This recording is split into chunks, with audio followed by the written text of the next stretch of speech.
And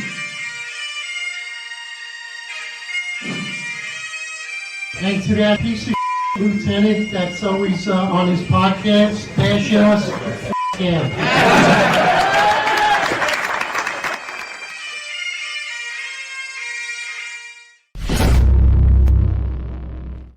Attention, roll call. That's right. Good morning, everybody. 8:05 live Eastern time. And of course, it's your Friday roundtable. John, good morning, Marlon. Before we get into today's topic, I just wanted to make a brief announcement. So there's a childhood cancer benefit being held June 12th to the 14th. It's going to be in Long Island. Take a look here. And it's held by the Gunfighters Club, who's been a great friend to the network. The host recently retired from the NYPD. Really was outstanding there for me when Derek was in hospice, and really helped out a lot. So they're going to honor in Derek's name, in Derek's name, benefit, and money will be raised in honor of Derek. So I can't say enough gratitude. I really appreciate it. I will be there. So if the Jujus of the world want to show up, I'll be there. It'd be an honor to meet you. So again, that will be June 12th to the 14th. The main event is going to be held on that Saturday at 12 to 1600. It's going to be held at the Radisson Hotel. So there are going to be rooms there if anybody actually wants to stay there. I'll be flying in to stay there. And I want to thank the Gunfighters Club. A lot of NYPD guys, a lot of retired guys. Thank you so much for what you do. Thank you for everything you've done for Derek and to the host. Well, I'm going to leave anonymous right now. Special thank you to you for the great friend you've been, and I consider you an outstanding friend. Thank you so much. So let's get into today's topic. I think this is huge right now, right? So we're talking about the snowball effect here that's happened with the NYPD. What's going on in New York City? So of course, cops are under attack. I've been saying this for the longest time. We tell you this on the network. Now we have a district attorney who dropped the case. Where, as Marlon says, a young Negro boy who was arrested, and they dropped the charges, right? And it's pretty funny, right? Where they're trying to, and Marlon makes a joke about it on social media, but it really shows that there's a racial undertone of everything. And I even made a joke and said, maybe the snowballs are racist because the snowballs are white. So let's jump right into this. This is a topic that I think that if anyone has looked at this particular issue, especially if you're from a cop family, and say, it's not a big deal, it's the snowballs, then you're short-sighted and you're not seeing the big picture. And the big picture is next, it's going to be bottles, maybe bricks. Where do we go from here? I can tell you what, snowballs and ball gags. That's what I see. That's how we've gotten to this point. Snowballs and ball gags by leadership of the NYPD, by leadership in the law enforcement profession that's allowed this. In my opinion, I don't have any qualms with Zohran Mamdani. I'm not even mad at him. I think people, honestly, we've been misdirecting our anger towards Zohran Mamdani. Why? Zohran Mamdani, if anything, I think he's far better than Eric Adams and former Mayor Bill de Blasio. Before you say, he's endorsing Zohran Mamdani, that's not what I'm telling you. He's never pretended of who he is. He's anti-cop. He's a democratic socialist, and he got nominated, voted, and elected by the people that want him to be there. What I have a problem with is the people in the law enforcement profession who are on their knees and kowtowing to Zohran Mamdani because they want to be in his administration because they're self-pandering. That's who I have a problem with. That's who's leaving the boots on the ground, getting pelted by snowballs. It's their fault. So let's jump right into this. Good morning, guys. John, Marlon, what are your thoughts? Yeah, morning, everybody. Happy Friday. Yeah, dude. I mean, look, everybody's been watching the news, right? Gusmani Kawalabi, right? He's known on YouTube as the Life of Diaper. 27-year-old, not a kid, right? But as Marlon pointed out on Twitter yesterday, in minority communities, he somehow is considered a kid. White libs think that he is a kid, and this isn't just overstep, and this is ridiculous. And I agree with you 100%, dude. I got no issue with Zohran Mamdani. He is a democratic socialist, nepo baby lib. I got a much bigger problem with the people kissing Jessica Tish's ass, who's also a nepo baby lib. I got a much bigger problem with the chiefs who are now pushing this same ideology. And the people that, once it was very obvious that he was going to become the mayor in New York City, started kissing his ass, because there has been no person, not one person, that should be held more accountable for the downfall of law enforcement in this last decade than the appointed law enforcement leadership. They are solely responsible for everything that's happened. They went along with it all. The vaccine mandate, DEI, they went head in on. Yes, I hate the color of my own skin. Yes, white men are evil. Yes, diversity is our strength. Yes, I believe in all this garbage. Yes, we need more Asian women in policing. It's like, come on, dude. Come on, dude. Like, you don't believe that. You're a phony. And, you know, what we've seen on the ground is just a reflection of weak leadership, right? Alexander the Great said it best. He said it best. And it's something that we should look at in the NYPD. I would rather take thousands of sheep that are led by a lion into war than have thousands of lions who are led by a sheep into war. And right now, and for the last decade, the NYPD, major blue cities, they've all been led by sheep, cowardly sheep. And what they're doing is they're trying to root out the lions in law enforcement, and they're doing a great job of it. They're doing a great job of it, right? And what they're awarding the incompetent, and they're awarding the sheep, right? I have no problem with any of these DEI chiefs either. I don't. They were put in positions that they don't belong in. I don't care about the black militants. I could give two shits about them.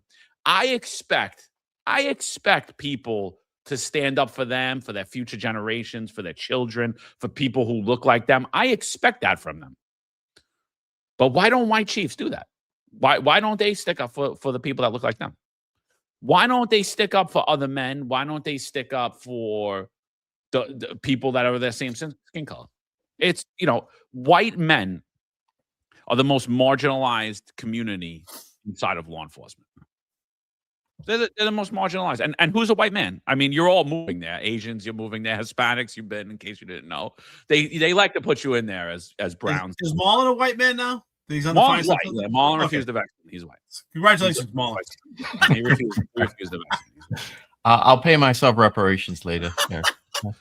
So, you know, but before we get into everything, we're going to go through the beginning of Guzman Kalalabi. We're going to go through his robbery arrest, all the way up through his SnowBall arrest, all the way up to Alvin Bragg dropping the assault charges on him, right? Case is still active, but he's not getting charged with anything. You know, he's not getting charged with the assault on a police officer.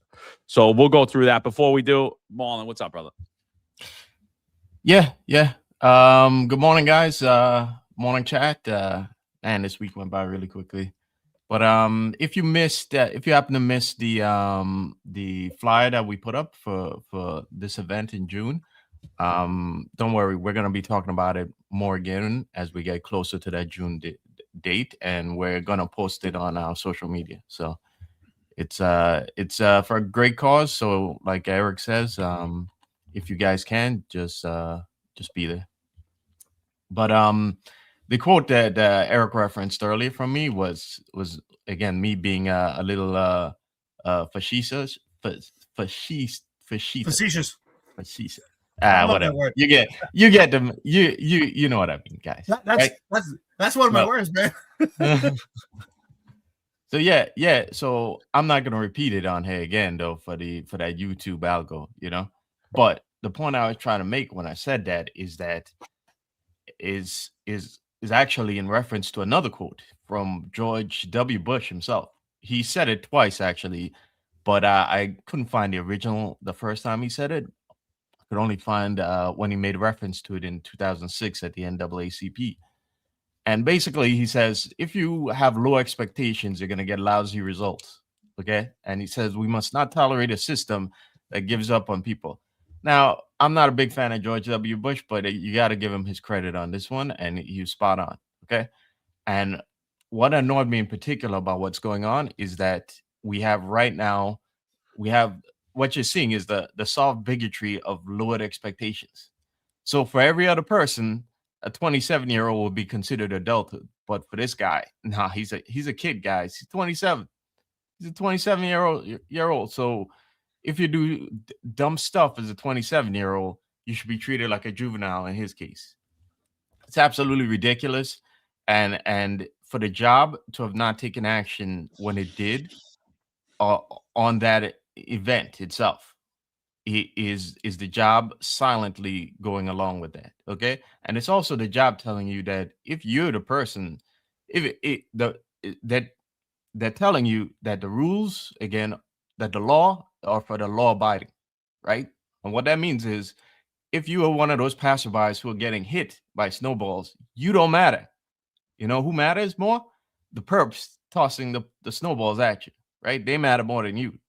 So again, I posed this question a couple episodes ago. What are they really telling us law-abiding folks who still remain in this city? What are they telling us right now? They're telling us that you got to go. You know, you don't matter here, so go. We don't care about you. So, but we're gonna have a lively discussion here today, and I'm sure the chat is gonna be on fire with all the wacky progressives who are gonna hate what we have to say about all of this today. So, and that's why we become this world, and especially right now, we become a bunch of sissies. I mean, honestly, where we say a 27-year-old man is a kid. 27 years old, I had already served in combat. I was already a police officer. I've already owned my first home, working hard out there. At 27, we're going to give this kid a pass. And that's why on Wednesday, if you have an opportunity, we had Brandon Castro on here, who's running for New York Assembly in Queens. And I was so impressed with him. Excuse me, because he's 26 years old. He graduated college. He dived into politics. He was super composed, held together. I was like, that's a young man. We don't see that often anymore. I was like, that's why I was so impressed. It's a young man. We don't hold our young men accountable anymore. We should hold them accountable so that they become masculine, strong men. It doesn't mean that you have to act like a tough guy. That's not what I'm saying. But to be a man, and what is a man? Someone that's accountable for their actions and understands consequences. But to say 27-year-old man is a kid, what we're saying is that he's not accountable, right? Because kids, we understand that kids are mischievous and kids get a pass. In many cases, sometimes we have to hold them accountable in different facets. But a 27-year-old boy, I'm sorry. You shouldn't be saying they're a boy or a kid. You should be a man at 27 years old. At 27. I was married already too. It's a shame at 27 that someone is a kid, is a boy. Really? 27. That's what this world is coming to. We have to pass the torch, right? The young come up and they start to run the world. So who's going to run the world right now? If all the 27-year-old men are a bunch of kids, we got a serious problem out there. Now let's look at this snowball, this snowball effect here. Again, I said, if anyone is looking at this, it's just a snowball fight. What's the big deal? It's a big deal because you got to look at the big picture. The snowball itself is symbolism. It's symbolism. Could you imagine? When we grew up, you wouldn't dare to throw a snowball at a cop. First of all, they would kick your ass, bring you home to mom and dad, watch mom and dad kick your ass in front of them. We lost that. We lost that sense of community. That's a symbolism. I'm not saying that we should go around kicking people's asses, but just to show you where we've gotten to, where the parents would hold their kids accountable. The parents and the cops were together in community. Talk about community policing now. I think we had community policing far better then because at least there was a connection.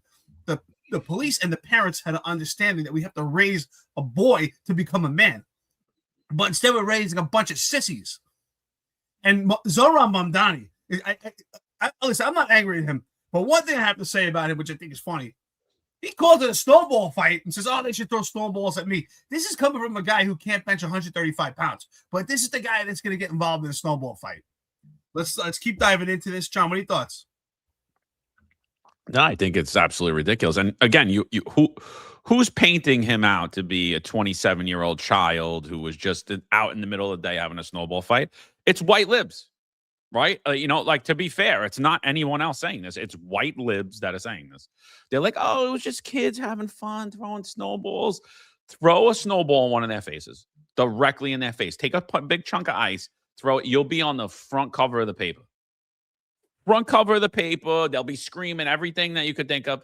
It's because I'm Jewish. It's because I'm this. It's because I'm that. Like, no, it's because you're a moron and you don't believe that people should have consequences, be met with consequences for their action. It's because you're a lib. It's because you have a mental disease that you believe people should not be held accountable for their action. But take that young man, make him a seasoned police officer with 6 years on the job at 27 years old, like we were, right? Moving into society, right? Like, take him, he's 20, he's 6 years on the job, and he stops somebody and they don't like how it looks. They're going to want to throw that kid in jail. Yeah. They're going to want him fired. They're going to want him ruined. They're going to want him all over, everywhere, right? The only thing for him is he decided not to become a cop. 27 years old. If I was out playing on YouTube, not supporting myself, I lived on my own for, I think, like 8 years at that point. I would be homeless, dude. I would be homeless. My father would have no sympathy for me. You're a man and you can't support yourself. You're a man and you're walking out here doing dumb shit. 27 years old. You're a grown ass man. Like, I don't know what we're talking about. So 27 years old. This is Guzman Colaby. This is the individual one of the individuals, because there were 4 individuals arrested. This is one of them who was arrested for tossing ice at police officers, causing them injury, redness, pain, swelling to the face and the head, right? So this is him. This is from his YouTube channel, Life of Diaper. Again, this is a 27-year-old man. He has a YouTube channel where he goes around and he does what he thinks are pranks. Now, he's not well informed about the law. And I've watched some videos where he almost got himself shot, one particularly on a Queen Street. But he goes on and he doesn't just push the bar with people. He causes fear, panic, and alarm to them, and he violates the law. When you look at the New York State Penal Law, just for anyone that's on here, he's just a prankster. Okay. When you look at the New York State Penal Law, there's no exceptions. It doesn't say like, oh, well, if you're a content creator and you're just looking for likes and subscribers, then you could violate all these rules. It doesn't say that. So what I want you to watch here is him post this video that he believes is a prank, and it actually proves him guilty of an attempted robbery. Here it is. We'll watch just a few minutes of it. Here he is. Guy on the train getting harassed. Here you go. He already started harassing him. He's got his friend videoing him. Here we go. This is in the Bronx. This is his collar that's in the Bronx that is still active from 3 weeks ago. What you trying to do? I don't know. He trying to cuss it out, so it's me. I said, what you trying to do? I know you, nigga. I said, what you trying to do? Who are you? Like, are you gonna pay my money? Yes or no? What money? But like, For what? like, are you gonna pay my money? What? For what? Why you money? Like, why you putting your in them? Like, why are you putting? No, he said, well, I don't have money. I don't know you. Who this nigga? Police, nigga. Police. But so what we Back away from you. not so what we doing? We ain't doing nothing. Like, what you mean doing? So you gonna pay up or Pay what? Like my bread? What bread? My money, nigga. Money. My bread, nigga. How much? How much you got? Whatever you want to give, nigga. But nigga, I've been looking for you for a week straight, nigga. know you. Pick up your hat. Pick up your hat. What's my name? Just pick up your hat, bro. What's my name? Pick up your hat. What's my name? Bro, if I get mad, I'm gonna have to run your pockets, bro. Gangster. Like I'm dead ass serious, bro. Like you think like I'm I don't want to take it there. You know what I mean? I'm police. You know that, right? I don't give a nigga. Police. Be police. Pull your badge out. Where your badge at? Yo, my nigga. Where your badge at? Right in my pocket. Let me see. Yo, get away from me. Let me see your badge. Where's this guy? He's standing there. Where's this guy? He's like, Let me see your badge. get away from me, bro. What's up? He's talking about I have money. I don't know this guy. He's trying to stand me. Where your badge at? Are you really? What the?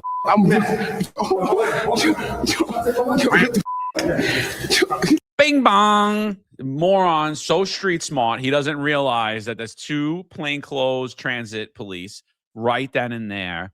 And what you just witnessed, my friends, is not content creation. That is what's labeled as a strong-armed robbery. When you intimidate someone, when you cause someone fear, panic, and alarm that you will use violence, well, how much money? Where's my money? When are you going to give me my money? You're going to make me run your pockets. That's called a strong arm robbery, my friends. That's what that is. And my man thought it was content because he's 27 years old and he doesn't know the law, obviously. No one's ever schooled him on it. And he wants to be YouTube famous. Yeah. I think an even bigger problem is well, it's not separate from it, but you see that nihilistic behavior is like something we've talked about before too, that these young people are like engaging in more and more. And I think that's becoming a big issue in society, and certainly American society. I'll talk about it later, but the reason why I'm bringing it up now is because I think that's one of the reasons why the NYPD didn't take action on the scene and just shut that party down. I'll explain it as we get further on. But yeah, the adults don't engage in this behavior. You know, this guy behaves as though like the consequences don't matter to him. You know, the social norms don't matter to him. You know, it's like and he's surprised when he gets arrested. You know, which is unbelievable to me, because like any other adult would think, hey, you know what? If I do dumbish, right, there are going to be consequences for that dumbish, right? But apparently this guy doesn't think of that. And the more we get like these liberals like telling these young men that 27 apparently is no longer adulthood, the more you're going to get this behavior. Okay, because what you're essentially doing is telling them it's okay, okay, and the rules don't apply to them. So. Yeah, our man, Sergeant Renzulli, what's up, brother? I'm curious who he is. By the way, he's been keeping me laughing here with this chat. Sergeant Renzulli, friend to the network, says it says a lot about how society is currently. Grown adults think they could get away with this behavior in front of police. Yeah, not only that. I mean, you're 27 years old, that you have the time to hang out in transit and make videos. I mean, think about how many takes he had to do, or how many people he did this to for his YouTube content before he decided that this is the one he's going to post before he got arrested. But you're 27 years old. When you were 27 years old, John Marlon, did you have time to do this? Absolutely not. We were busy working. I was doing anti-crime. I was rocking people like this idiot up. You know, that's what I'm saying. Like 27 years old, you should have a full-time job or have your own business where you're actively engaged. You don't have time to do bullshit like this. Listen, by the way, shout out to those transit guys. Great collar, right? That's a 160 in the penal law, attempted robbery. Great job. But it's interesting, right? Because the law is all about culpable mindset, right? So that victim there, he felt intimidated. He felt that he was getting robbed. That's perfect for prosecution. Probable cause is met there. But the only time probable cause is not met is when it's the flip side. So if cops have snowballs, which are actually pelted ice balls thrown at them and they're struck in the face, well, the probable cause is not met, right? Because it doesn't matter what the cops feel. It doesn't matter that they felt substantial pain. You know, I always had a rule, and I hope you guys have the same thing. And it goes for policing, on duty, and off duty, just in life. And excuse me. And I always have this rule. I don't let anybody touch my face. The only time I let people touch my face is my wife or my kids or an old lady. You know, sometimes the old ladies, you talk to an old lady, they like to grab your face and, oh, you're so cute or something like that. But other than that, I hope that people live by the same thing. I always have that rule. People are not touching my face, right? Why? Because if you have situational awareness about your face, people don't touch your face, and you're aware of your surroundings. And that goes for pelted ice balls either. My daughter the other day, she's 4 years old, and she was playing with a little Nerf gun. And she shot a Nerf gun, and by accident, right to my face. And it kind of stung for a moment, right? And that's a Nerf. That's a little Nerf gun. So imagine getting a snowball that's now that's packed with ice thrown at your face, right? That's anybody thinks, oh, it's not a big deal. It's just a snowball. Hey, listen, I grew up in New York City. We all did. And I remember as a kid, there was a far difference between a snowball that you knew that was going to break on impact or one that was packed that felt like an ice ball that had weight behind it.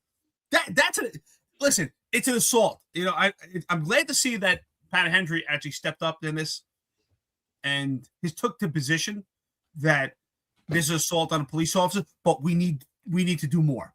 We need to do more. I'm tired of this follow-up. We'll go out and make an arrest because it doesn't even matter. We have detectives that had to go out and do a great job, a full investigation. It doesn't get prosecuted anyway. What we need from the NYPD leadership is take out those ball gags and start figuring out how to put yourself in a position to prevent this from happening, because this is about symbolism. How did we get here? We have a huge cultural shift. We have weak leadership. That's how we got here.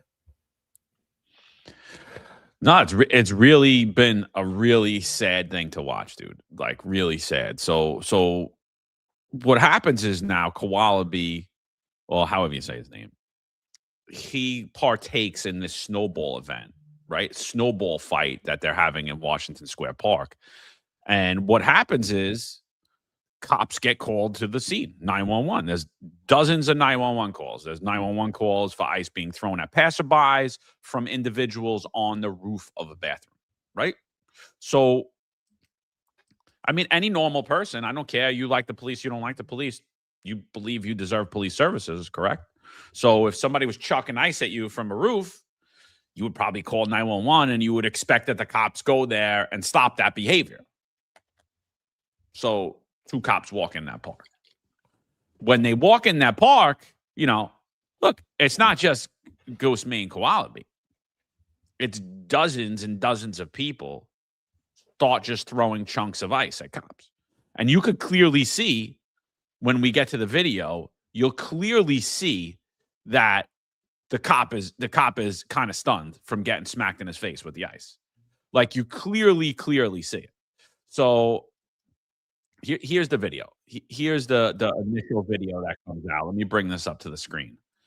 And you could see that there's swelling on the officer's face and there's actually marks. That's what's known as an injury, people. You actually don't even need a scratch or swelling. Substantial pain is enough to meet that threshold as per the New York State Penal Law. So, and it's clear as day an assault. This isn't just kids playing around in a park, right? This isn't the cops having a snowball fight with little kids. I know a lot of people put all this garbage out about a 2018 event where Kaz Daughtry and a couple other cops from Brooklyn North were having a snowball fight in Bed-Stuy with a couple of school-age children, and they were letting the kids smash snow on them. It was soft snow. Even if it was ice, they were like 7 years old. It was cute. It was funny. This is not cute. This is not funny. These are adults. For all the people saying it was a snowball fight, let's do it. Let's go to Gracie Mansion. Let's have a snowball fight and allow me sign a waiver that I could take chunks of ice and chuck it off your face and let me know how you feel. I only need to do it one time. I don't need any other. You count me in. I want in. Right? We'll do it. We'll do it at Gracie Mansion. We'll do it there. We'll have the snowball fight and see how Mondani and his security detail feel when they're getting pelted in with their face with ice. I mean, you know, like to me, this is inexcusable. This is complete disrespect. I grew up around maniacs, legit maniacs. They would never do some shit like this. If they were out doing some dumb stuff and the cops walked in, everybody would have been like, chill. Why? Because they can't beat the cop up? No, has nothing to do with that. Because it's respect and it's knowing that there would be consequences for that action. They knew that if they did something like that, yeah, you have the guy outnumbered. You might even be bigger than him. You might be stronger than him. You might win at that small second in time. But in the long run, you're going to lose. And now there is no long run. The long run is you're going to have a bunch of white New York City libs saying that you're a victim. DA is going to throw your case out. You're going to sue for a false arrest, and you're going to make money off the city of New York because Corp Counsel is going to ultimately, they're going to ultimately find you. They're going to ultimately just settle with you and give you money. So you see here, right here to the right, if you look at this video right here to the right, you see the kid in the black mask hurling up to chuck a piece of, you see the chunk of ice in his hand. He's going to chuck that right in the officer's face, right? And if you watch throughout this video and you pay close attention, you're going to also see Kowalabi, sometimes with the hood on, sometimes not without a hood on. The DA threw out the assault charges on Kowalabi and the other individuals, saying that they cannot prove an injury against the officers. It's absolutely ridiculous. It's absolutely an injury. And again, do I think that these people need to go to jail for 10, 15 years? No. But there should damn sure be some consequences for this. And you know what their consequences are for this? They're going to get a check for 50 to 100,000, maybe even more. That's what their consequences. Maybe they'll even get a reality TV show doing some dumbass shit where they're violating people's rights and harassing people. Watch this video. I have a hard time watching this video. I do.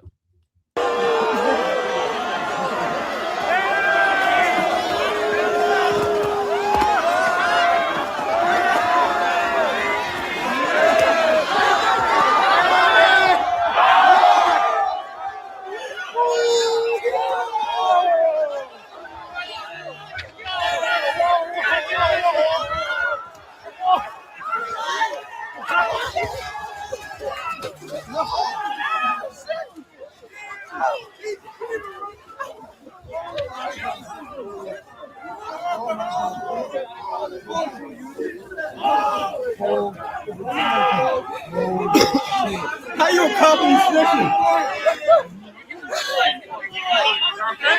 You see right there, his face is swollen red. He can't open his eye. Look at him. Yep. Look at him. You see the substantial pain right there. He can't even open his eye. You good? You okay? Look at his face. Let's do it.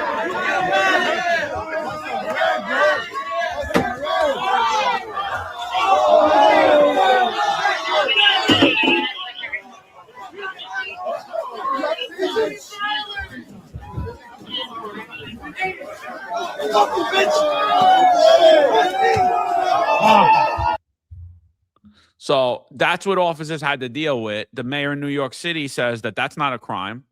Manhattan DA Alvin Bragg says that's not assault.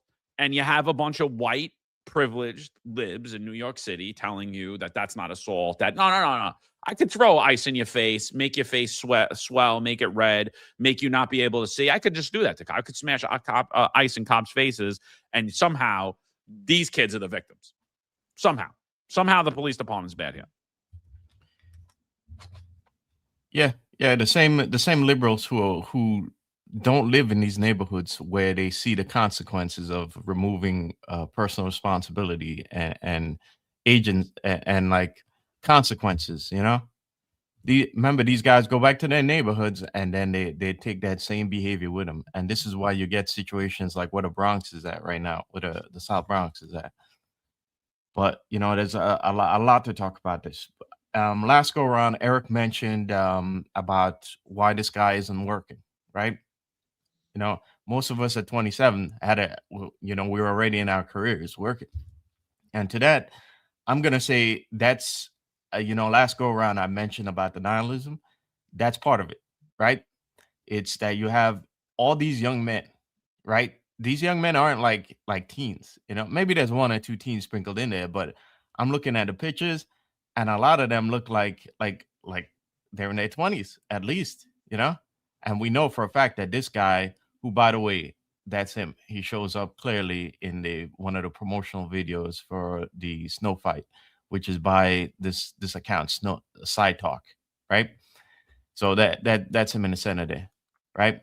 But I see all these young men, and I'm thinking to myself, like, don't these guys have work? How do these guys have the time to what day was it? A Tuesday?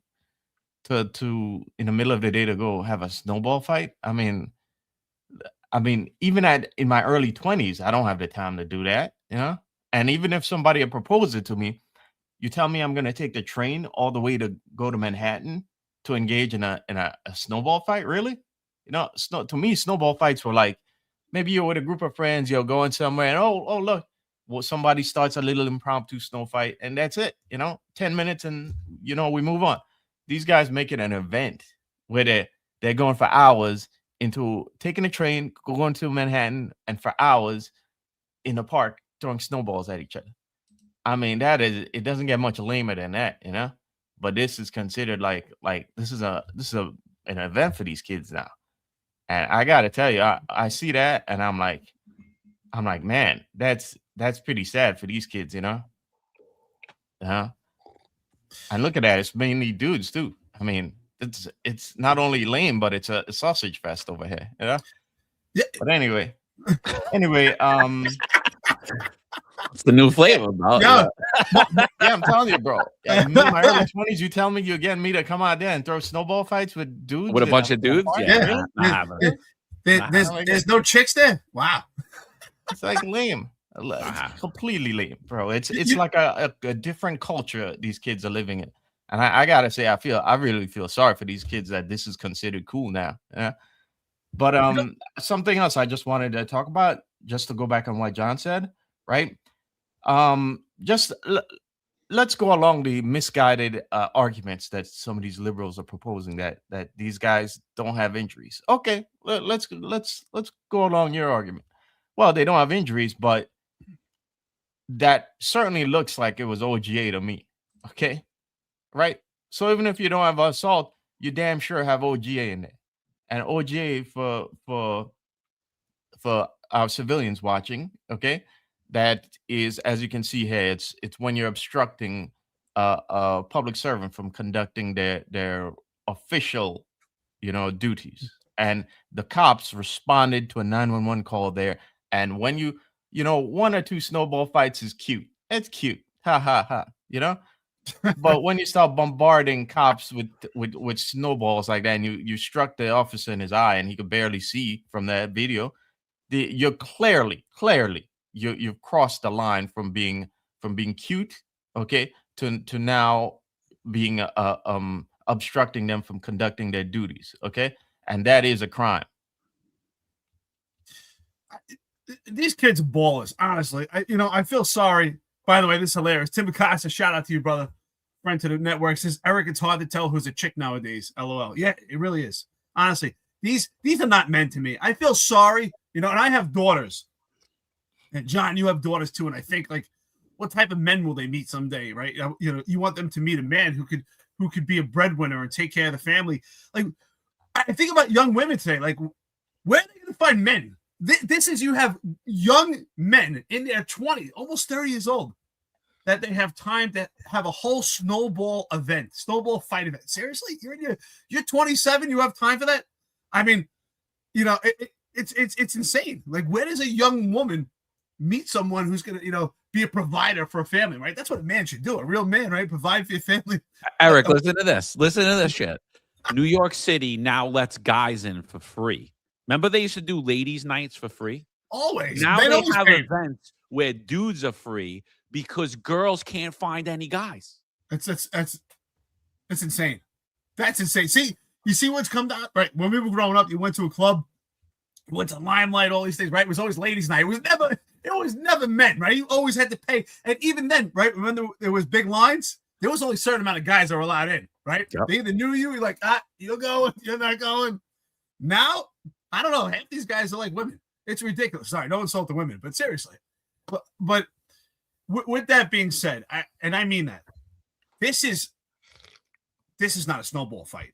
Now, if they agreed, I have no problem with that. If they agreed, listen, these guys want to get together and have an event, a snowball fight event with the cops, and there's the same amount of cops as people involved in this fight is mutual combat, right?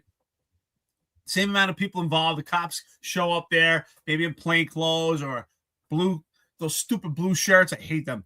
They show up in blue shirts and they have a snowball fight. That's different. But this is not a snowball fight. This is an attack. And I can tell you this, competing in boxing and MMA, it's not the punches you see that hurt. It's the punches you don't see.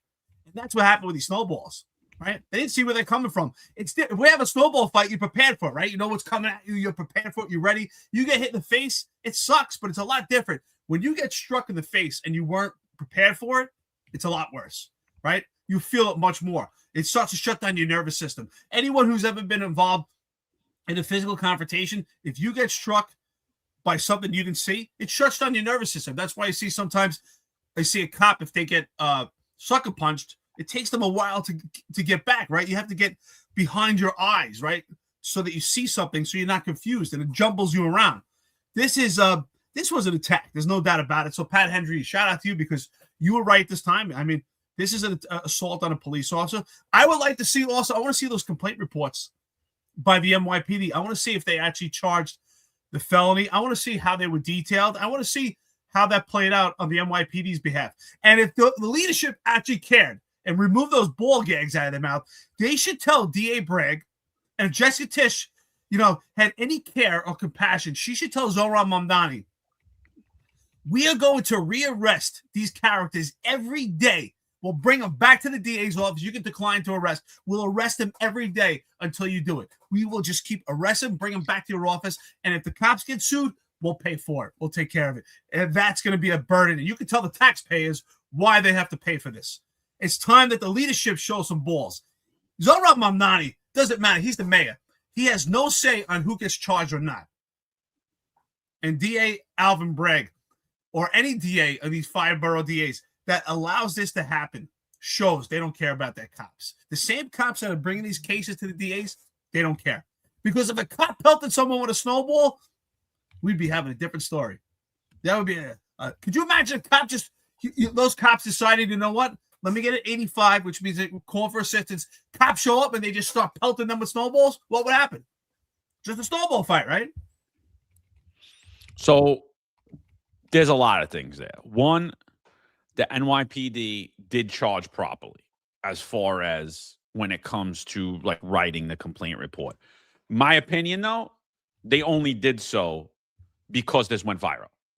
If this video didn't go viral, that a charge of assault on a police officer would never been met. Every cop in New York City, retired, active, everybody knows that to be true, right? It's the last thing anybody ever wants to charge. And we showed you what the injury was. We showed you what the injury was, Bragg. We showed you, right? We'll be putting out a post in a little while about that once we get off of here, because you see it clear as day. His eyes shut. He can't open his eyes. Face is red, swelling, and you see the mark starting to come on his face. So they do charge properly, the NYPD here. But here's my problem. Now, look, these are big dudes that are cops, right? And I'm not sitting here and saying they look like they're bigger than me and Eric. I'm not saying that wouldn't have happened to me, Eric, and Marlon if we walked in. We're getting pelted. But here's the significant difference that I see with this generation of cops than how we were trained. We were so quick with our handcuffs. People knew we were locking them up. They knew when we rolled up, they're like, oh, no, these guys want to lock people up. They knew it. They knew you. Everyone in that neighborhood, when they came into your precinct, they knew which guys to use their handcuffs. When I look at cops today, nobody wants to use their handcuffs. Nobody wants to put pen to paper. Look, you're losing in that situation. You're getting ice pelted off you. You're getting everything pelted off you. Are you not taking a body with you? I'm taking somebody with me, bro. We're getting pelted. We're calling an 85, which they did, but it's going to be a melee, dude. There's 2 of us. We're taking at least one person. And guess what? You're going to be the shield. You're going to be the shield. Like, I don't see myself getting pelted, having the other idiot in my face with a snowball and not smacking the snowball out of his hand and locking him up. I don't see it happening. I got to be honest with it. Like, look, I'm not saying that these guys are scared. What I'm saying is the training in the NYPD is we don't arrest people. We wait. We hesitate. We de-escalate. That shit was not there when we were cops. It was you put people under arrest. You put people in handcuffs. You make people understand that there's a consequence when they try to engage you. You want to engage me and you have nefarious intentions? Guess what? I also got nefarious intentions. I want to put you in handcuffs and I'm going to make a lot of overtime and I'm going to sit there and I'm going to be like, doo, doo, doo, doo, doo, doo, doo, doo, doo. And then we're going to get to know each other real well. If you're nice to me after, maybe I'll buy you lunch. But if you're not, it's going to be a long night for you, brother. Yeah. In the old days, something like that happens, that entire party, it's over. No more parties. Okay, no more snowball fight. That whole park is getting cleared. You're going home. So people want to act stupid and spoil the fun. Okay, you're going home. Okay, but these to me it seems like mass like events like that, like this whole snowball fight seemed to be a bigger thing since we crossed into the 2000s and 2010s and now than they were back in the 90s. I don't recall these people going to these big events in the 90s. Again, I think it's a entirely different culture, and it's not good for the long-term health of this country. So I saw a comment on here by John Billy, who says, "You guys are mad at snowballs and guys night." No, John Billy. We're not mad at, certainly not mad at guys night. If you're a young guy out there, you should be like, you'd be a king right now. Right? A young man who has his head on straight and has purpose, right? But what I'm saying, but John Billy also says, if two cops had made the arrest, things would have escalated and made the situation worse. Okay, escalated. Did you not see the crowd spill out onto the street? Okay, and then start pelting snow, and then it became a street takeover on the street. Okay, the problem here is that when you don't take action on this, you're condoning it. Okay, you're making these kids think it's okay to do that, and it's not okay to do that. They crossed the line. And again, remember, these cops were responding to snowballs being pelted at passerbys. Okay, so what are you telling the passerbys that their 911, them calling 911, they shouldn't call 911? That they don't matter? Are you telling us that police service does no longer applies to them? Okay, that 911 no longer matters to them. Okay, and I actually saw another comment here from him. I don't know where it is, but yeah, the point that I was trying to make earlier is that what's dangerous about this situation is that you have all these young men who think this is normal and that this is cool and this is fun.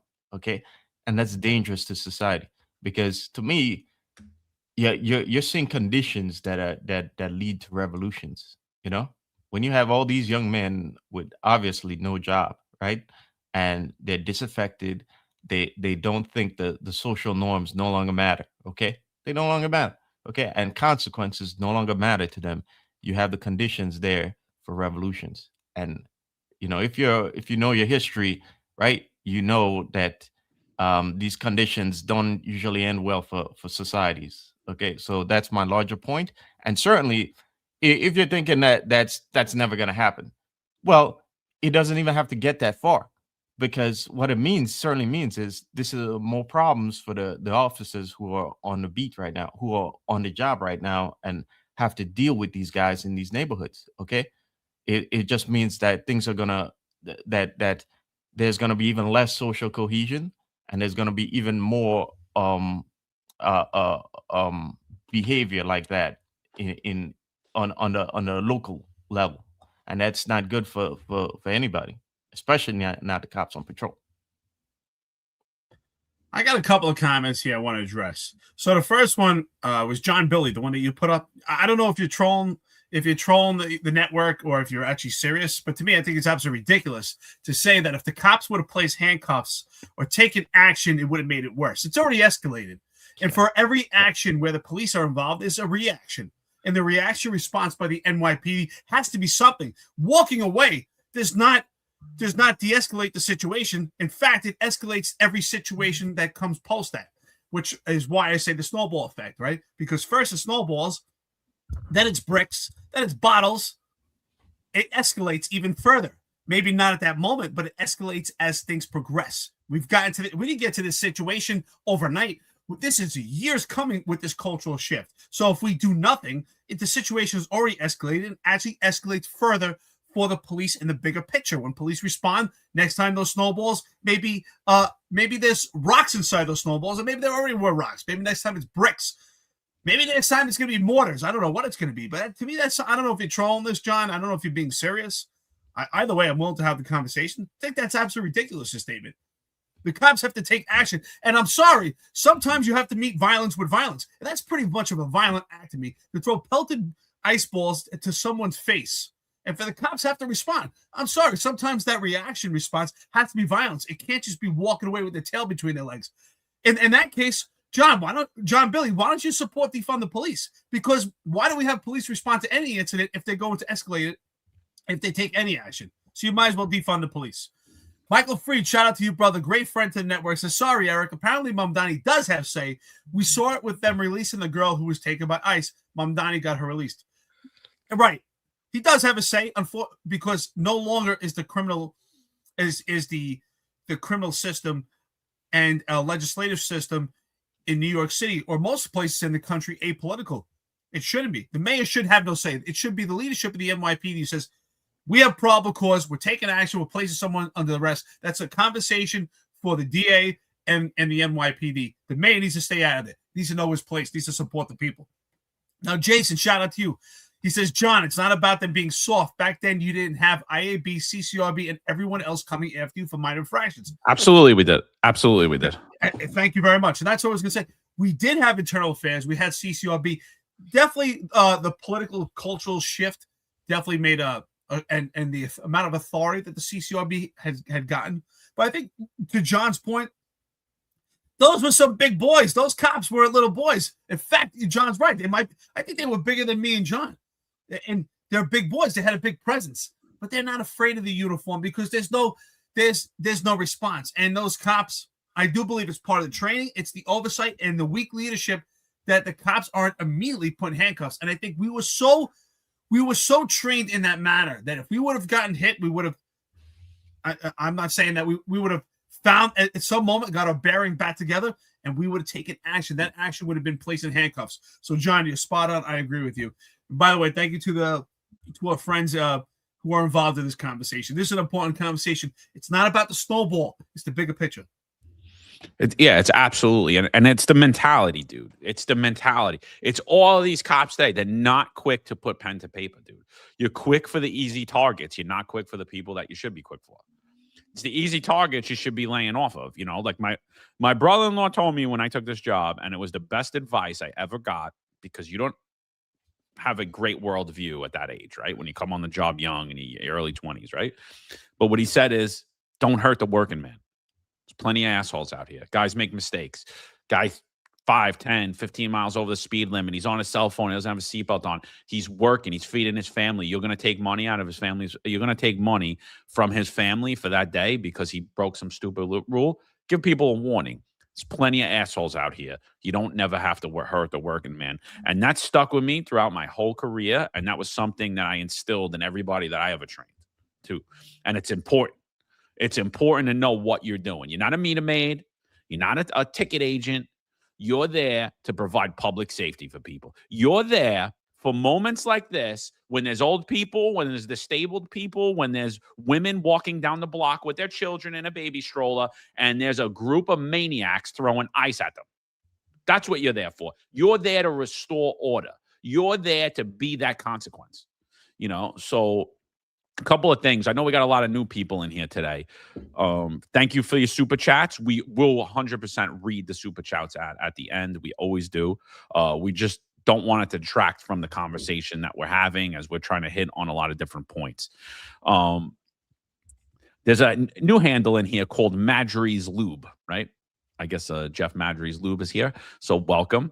And he's bringing up a point that I have heard since yesterday. So Jessica Tisch apparently opened up Comstat yesterday saying that she's a protective Jewish mother and nobody's going to do that to her cops. And she's going to ensure that, in fact, they're met with consequences in the criminal justice system. Now, we all know that she has the ability to do that, right? Her family has large political pull. Her power transcends the police department. It's heavily into the one party that controls New York State and New York City, which is the Democratic Socialist Party of America. That's who controls the New York currently at the moment. And so she said that. She said she's going to push it through. Apparently, nobody clapped.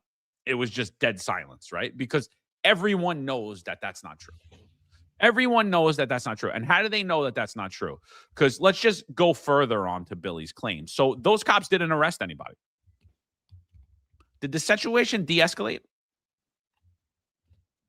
Did it de-escalate? Because I'm going to show you a video. Doesn't look like it de-escalated to me. It looks like it actually spilled out onto the streets. And again, you're going to see not just these cops, and now there's more cops getting pelted and getting abused and getting injured. Now, the fear, panic, and alarm from every innocent person on that street. How do you feel safe? Do you think those cops could stop you from getting robbed in that scenario, assaulted, raped, beaten? No, they can't even protect themselves. Because what what we're being told is by white leftists, white, skinny armed, open toe shoe wearing leftists, men, they're men. I mean, I personally, I believe now that there are more than two genders. And it's because of the men that I've seen in the New York City Police Department and the men that I see defending this behavior from these little savages on the street. And by little savages, I don't mean that they're young. What you're going to witness is cops continuing to get abused. You're going to see how quickly the situation escalated. I went to a lot of different schools, right? When I was a kid, a lot of different schools. And what was always told to me is you're going to get tested. What do they tell you to get tested? What do they tell you to earn respect? What do your parents tell you? What do your older cousins tell you? What do your friends tell you? Beat up the biggest kid, right? Set the tone. We set the tone. We didn't lock anyone up. We never lock anybody up anymore. We don't even de-escalate. We just don't do anything. We just hesitate and run. And here you go. This was the result of not putting people in handcuffs. The result is the NYPD had to run from the scene.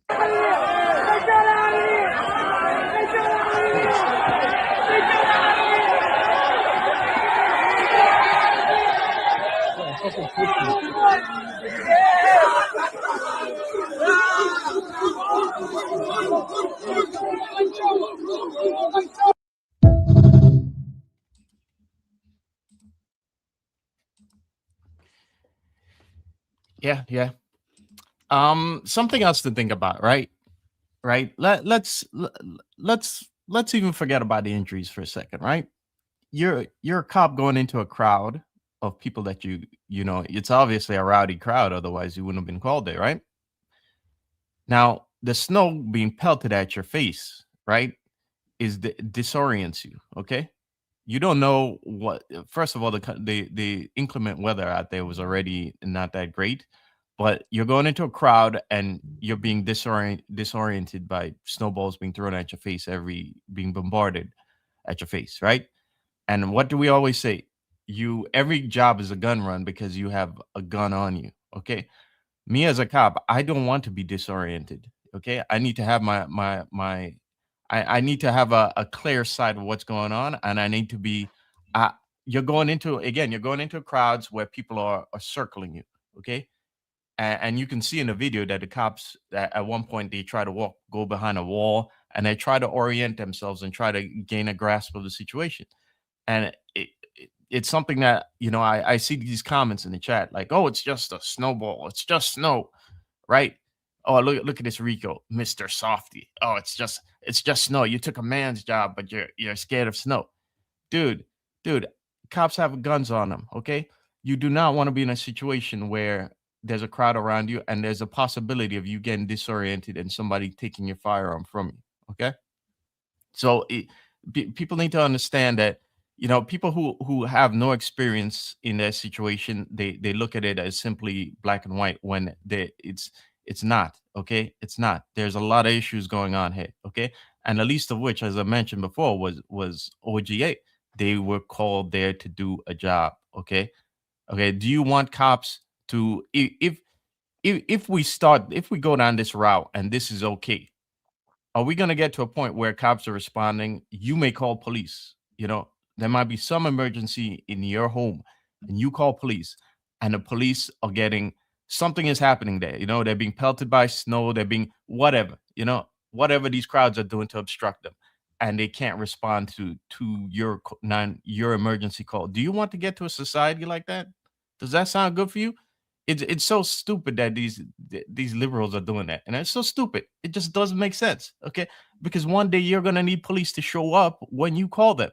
Do you want to head down the route where they, for one reason or the other, they are obstructed from responding and doing their duty.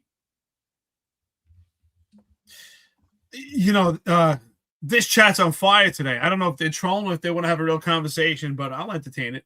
So Manny Farley, dude, I don't know what you're talking about here. He says it was a snowball fight. We are talking about a snowball fight. No rape, no robbery. This was men and boys of all ages having a snowball fight. That was mostly men to me. I think there was a couple of young people in that crowd, but that was mostly young men who were close to 30 years old. Are you kidding me? First of all, have you ever been pelted with a snowball? Obviously, you didn't play as a kid. I mean, when I was a kid, we used to have some snowball fights, and man, you would go home with some welts on your legs or in your face because those snowballs become ice pellets. You have no idea. Where were you as a kid? This is absolutely ridiculous. First of all, that last video that John just put up, that looked like an angry mob to me.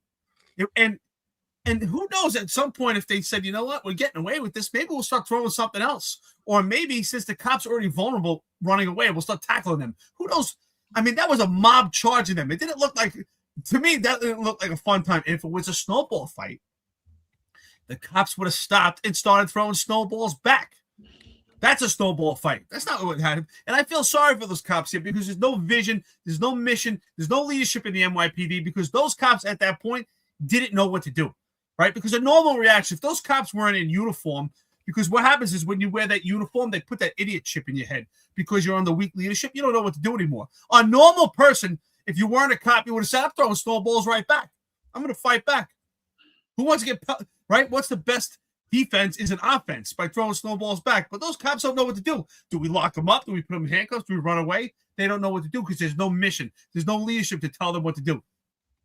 Anyone in the chat here saying it's just a snowball fight? Seriously, you need to wake up and ask yourself, where are your priorities? What do you think? What's your symbolism of the police? And where were you as a kid?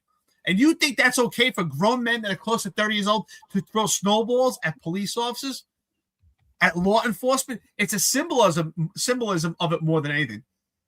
And those cops didn't get legitimately hurt. You can see when John was showing that video before, you can see the cop twitching his eye. He was clearly disoriented. He got jumbled around. His eyes lost focus. He was in pain and probably more like disoriented also. You get hit in the face with a snowball. You don't know where it's coming from. You get disoriented. That's a normal reaction. I mean, think about it. Anyone ever hold a 2-year-old baby, the 2-year-old baby by accident pokes you in the eye, that hurts. Imagine getting pelted by a snowball by a 27-year-old little boy. Are we serious? This is absolutely ridiculous. I'm sorry. The cops have zero support. They don't know what to do. That's why they're running away. Because they don't know what to do. There's no mission. Where is the leadership to stand there like, no, you know what? Okay, we're going to start throwing snowballs back or do something, start handcuffing people. That's the problem. There's no backbone. They don't know what to do. They don't know their mission. Oh yeah, and again, there's no consequences for the action. It's so what we're being told is so on Halloween, cops should just get expected to get pelted off the face with eggs, right? Let's just have an egg fight party or a shaving cream party in Washington Square Park on Halloween, and then cops it's okay. We're just throwing eggs. It was just kids throwing eggs. It was no big deal, and like no actions need to have consequences. When I was a kid, I was like 17. I was living in Staten Island. And these kids come into my neighborhood. They go to PS 52. And there's like, I don't even know how many of them. There was a ton of them. And they just start egging everybody. So one of the little kids knocks on my door. And he's like, oh, these kids are in the neighborhood. They're bullying everybody. They're throwing eggs at the adults. And the cops nobody came. And so we're like, all right. So I call a couple of my friends. We go there, like 5 of us. I put a Wolverine mask on. All my friends put a different mask on. We take our shirts off. It's a cold night in October. And we each bring a dozen eggs. And we surround them on all sides of the park. The kids are in the park late at night. And they're like, what the hell's going on? They just see like 6 guys surround the whole group. And we just start throwing eggs at them. And we're like, anybody throws an egg back, you're getting fucked up. Nobody throws an egg back. And we're like, now get the fuck out of here and leave the park. If we didn't do that, those kids come back every night.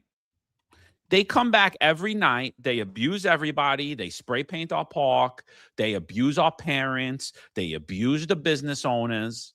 No, they needed to understand that there's a consequence. Now, do we want that level of consequence? Or do you want the police to just come in and be effective and stop that? Either way, I'm okay. But I think that I think that for a normal, sane, functioning society, we should be able to call 911 and say, hey, look, there's a bunch of kids here, because why should we take that liability on as adults, right? There's a bunch of kids here. They're causing chaos. They shouldn't be here. Lock them up or get them out of here. Do something. And clearly the NYPD failed at its mission. There was a 911 call. Here it is. There was a 911 call here. You're going to clearly see the kids on the roof, why the cops responded. And the NYPD was not able to control what happened in Washington Square Park. They were not able to control it from spilling out on the streets. Here's just another angle of all of this. On the road! On the road!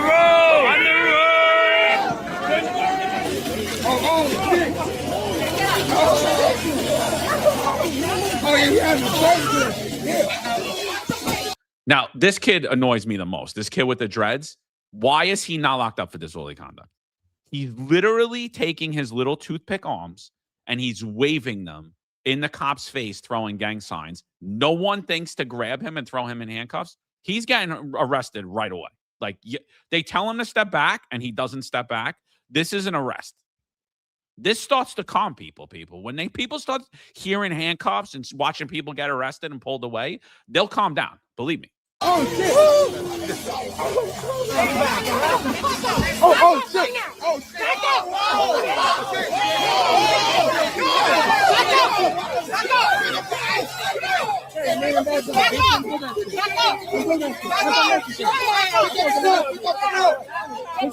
And here's the liability, right? This girl sprays them, doesn't arrest them, doesn't get medical attention, doesn't give him a summons. So what is that? It's an unauthorized use of force.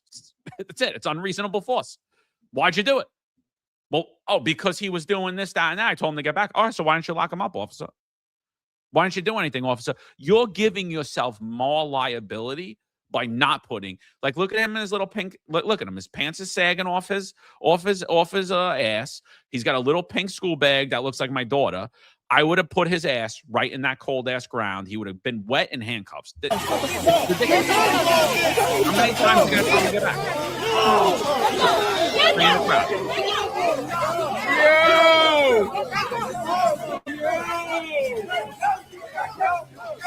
He back that shit like a 40. Yo. He back that shit like a 40.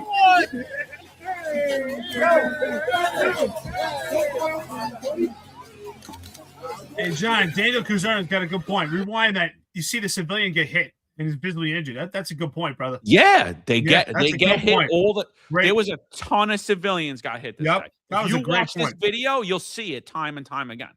Nice job, brother. Yeah, no, that honestly, this is ridiculous. And you know what? You know what I noticed also, and you just mentioned, like the cops these days, they don't close the deal. They take like she's clearly taking action because they're a problem, but they don't close the deal with handcuffs. And I kind of wonder what is the training anymore, because we were taught that if there's a reaction or a response, the closing deal is the handcuffs. Why are they not trying to handcuff them? Hey, listen, if you try to handcuff them, they get away and run. I don't expect you to run on ice, but you have to try to make the attempt. They don't close the deal anymore. I don't know what's happened with that. Look, and her right here too. She gets hit with a big chunk of ice, and look what happens if she doesn't look at this ice that hits her, and then she gets so mad she starts to charge. But here's the thing, people. And I learned this super early on. I'm in the 120. I pull this kid over for a loud muffler. He's a complete douche. He's like, he's telling me to go F myself. He's like, if you give me the summons, I'm going to file CCRB on you. I said, okay. So I walk back to the car. I do a warrant check on him. I write him a C summons. I give it to him. Next thing I know, I'm getting called into the training sergeant's office, right? And he's like, I got this communication for you. Because when you actually put pen to paper a lot of times, these things become communications rather than CCRBs. Right? So your sergeant gets to handle it. And he's like, what happened? I'm like, I pulled the kid over. His muffler was excessively loud. He was a complete douchebag. He told me that if I write him the summons for the muffler, he's going to file a complaint on me. So I wrote him the summons for the muffler and I left. I instructed him on where to go to court. And he's like, okay. And that was it. And like, that's the thing is like, you're 100% right, Eric. There's no follow through. There's two things we do on this job. We arrest people and we do paperwork.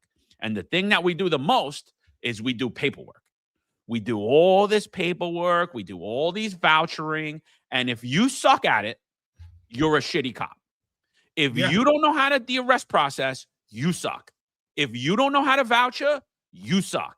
I don't care if you're a 5th degree black belt, if you're a fucking world-class boxer. If you don't know how to voucher, you suck. If you're a sergeant or a lieutenant and you don't know how to voucher, shame on you. You have no business being in that rank. Captain, chief. If you don't understand the paperwork, shame on you. You suck. And what I see is I see cops that are very hesitant to follow through because they don't want to put pen to paper. That's what you do. Our era, we were secretaries, bro. We were proficient in vouchering.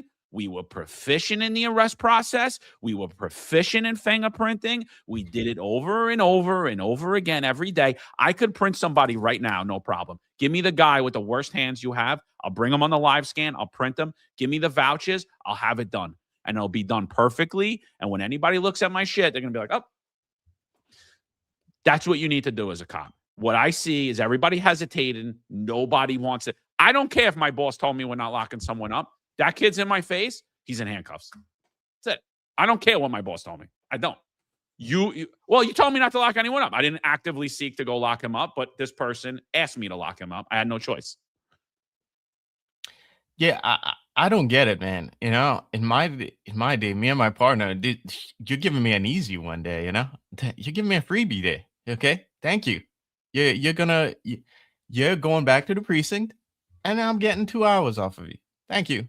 Okay, thank you for your stupidity. Okay, but you know, so for those of you civilians who are watching, when we say vouchering, that means we're invoicing either evidence or the prisoner's property.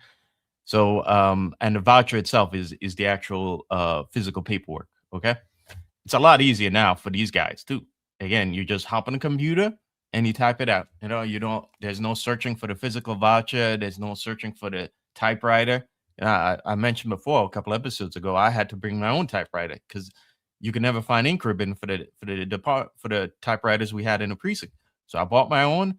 I kept it in my locker, and then when I had evidence or property to voucher, I go downstairs in front of my locker and I get busy, you know. And the thing is, when you get into that point is fun. You know, it's easy. That's the easy work. Okay. You break out a cup of coffee. You got your cup of coffee on your side. You got your snack, and you're indoors. You're warm. It's all good. Okay, and you're making money at the same time there. So I don't get it, and I especially don't get it if these cops are 6 precinct cops, because if you're not on a detail, you know, a lot of times cops on details, right? You might have worked the night before, right? So you're already tired. You might be on your last day, or you might be on your RDO, which is your day off working. So a lot of times cops, especially if you spent the last week, on patrol, running from job to job, or you've been collaring up the whole week, you know, but me and my partner would collar up the whole week. So by the time the weekend comes, you know, even if we had a detail, we're trying to take it slow, unless it's a detail in our precinct, in which case it's easy money. Because, you know, it's our precinct. We're familiar with the precinct. We're familiar with everything, and all the bosses know us. So it's not hard to find somebody to sign off on our paperwork. But a lot of times, if you're going to another precinct on a detail, you're unfamiliar to that precinct. So very few. It's not that easy to find someone to sign off on your paperwork unless it's the boss assigned to the detail. So a lot of cops, they don't want to bother. But especially if this is 6 precinct cops, what are you doing? It's your precinct, and these perps, if these perps love coming into your neighborhood and doing this kind of stuff, these are problems you're gonna have to deal with over and over again. Okay, so you're gonna have to set the table and make an example. Otherwise, you're gonna have to deal with more of this crap. Okay, and it's your precinct, so you know where the paperwork is. You know the bosses. What's the problem here? What's the problem? Put some people in cuffs and do your job. It doesn't matter if the DA does whatever they want to do. Who cares? If you could articulate the reason why you slapped the guy in cuffs and you brought him in, then I don't care. You do they can do whatever. I'm going to do my job, and I'm going to be in a warm precinct shortly, typing out the voucher and, sipping my nice cup of coffee. Well, there's also this other issue, and I used to address it immediately when we would get young rookies coming out of the police academy. Part of orientation as a special operations lieutenant, I would always talk to the rookies. And I would tell them, unfortunately, what happens is before you're a cop, you actually think like a normal person. And then you become a cop, or at least you finish the police academy, and they inject this idiot chip in your head, and you don't think like a normal person anymore. And it's true. If you think about it, before you're a cop, if you saw someone do something wrong, you didn't know what the penal law is. And maybe you guys studied. I didn't know anything about the penal law. But you knew, you're like, man, that guy's getting arrested, right? That guy's getting locked up. You didn't know what he did, but you know he's getting handcuffed. But then you go to the police academy. Think about it. Put yourselves in that position. We were all rookies. They inject this idiot chip in your head. Boop. And then you get out of the police academy. You're on your foot post, and something happens. And you go, and you and your dumb partner, you're both dumb because you knew. You look at each other and go, what do you do? What penal law charge is that, right? What do we do? You know they did something wrong, but thank God we had good training. We had people out there like, what do they teach us? Just handcuff them. We'll figure it out, right? Now, clearly, there's no mission. And I used to tell my cops all the time. I would tell my cops and I would tell the rookies, if you see something that you think is wrong, it's just common sense, right? The penal law says it itself. The first page of the penal law says that laws are based on a reasonable standard, what a reasonable person would believe based on common sense standards. So if you see something that's wrong, just put them in handcuffs. When we get back to the precinct, we got a penal law charge with millions of charges, and we'll figure out what charge it is. But what happens is, because there's no mission, there's no leadership, and they inject you with that idiot chip, and you don't think like a normal person anymore because of civil liability and because of all the oversight. And you go, and think about it. Be honest with yourselves. If you're active on the job or retired, think about when you're a rookie. And you're like, oh man, what do we do, right? Because you're an idiot now. You don't think like a normal person anymore. And now, on top of that, these guys have no leadership to guide them. There's no veteran cops to say, hey, listen, guys. I don't see anyone taking charge there. Pull these guys to the side, going, listen, we got people attacking us with snowballs. Let's get the agitators. Let's put a couple of them in handcuffs and put this thing to bed. I don't see anyone taking charge. We don't have that anymore. It's completely discombobulated. John, think about it. Back then, even if there wasn't a sergeant on scene, senior cops or someone in the group that had those leadership skills would have said, all right, we got to get together. What are we going to do? We got to do something. And I would tell my cops all the time, just put someone in handcuffs. And you said it before, John. As soon as you put someone in handcuffs, a lot of people are like, you know what, I'm out of here. And it does de-escalate the situation.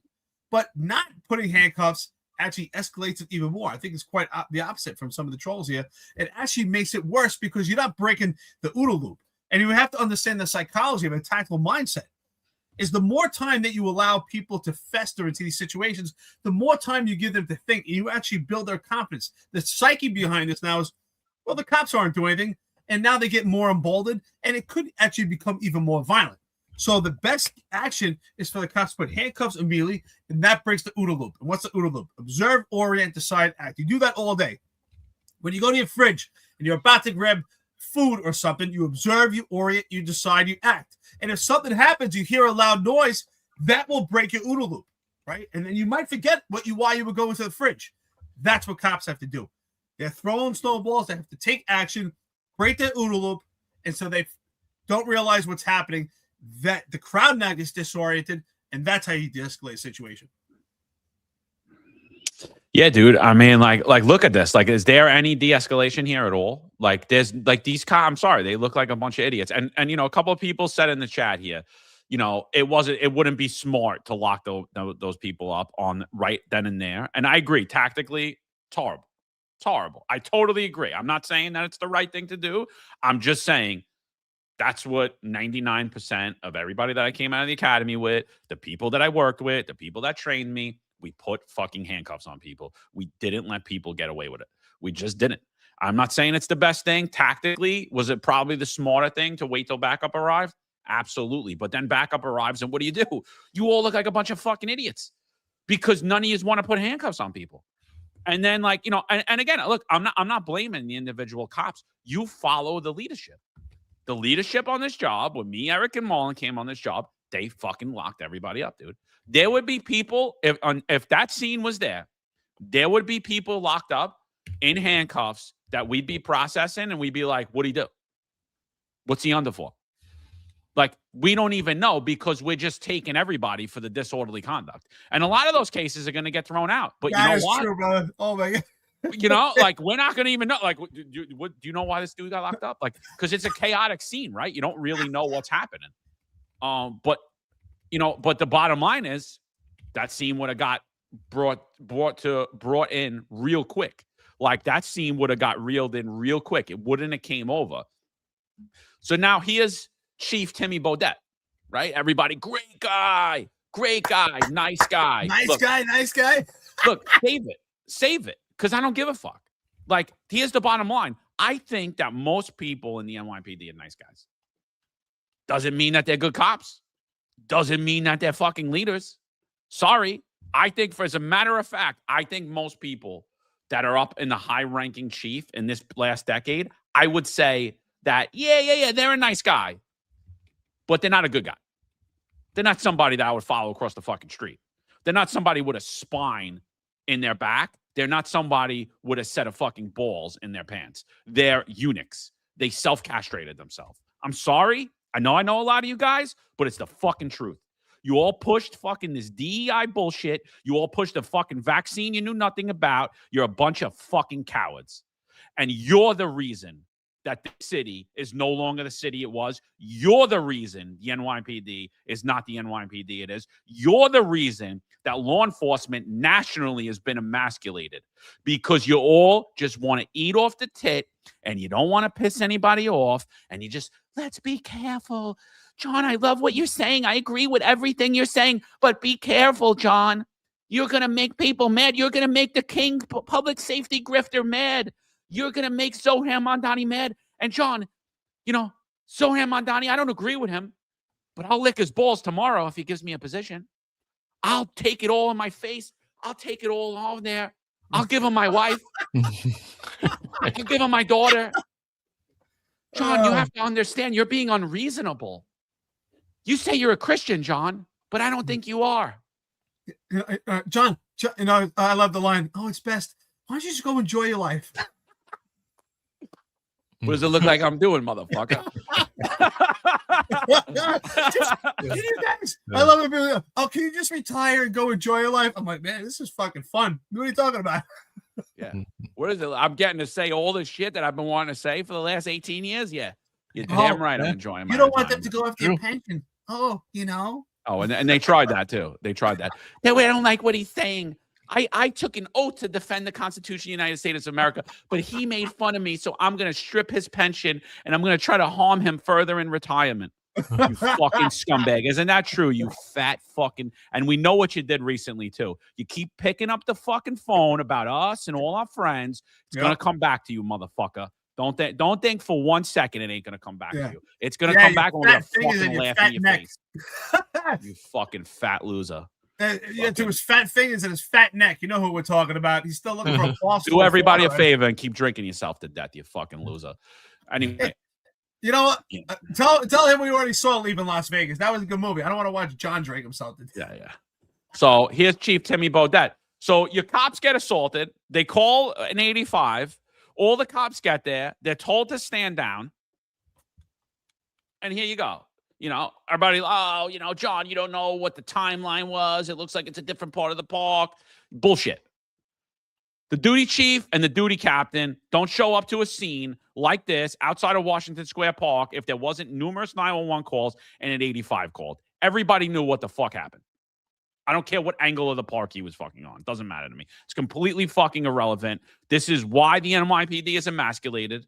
This is why law enforcement nationally is emasculated. It's because of white men like this motherfucker. Sorry.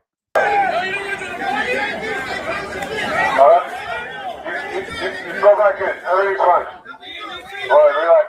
Do your thing. All's good. Do your thing. We're good.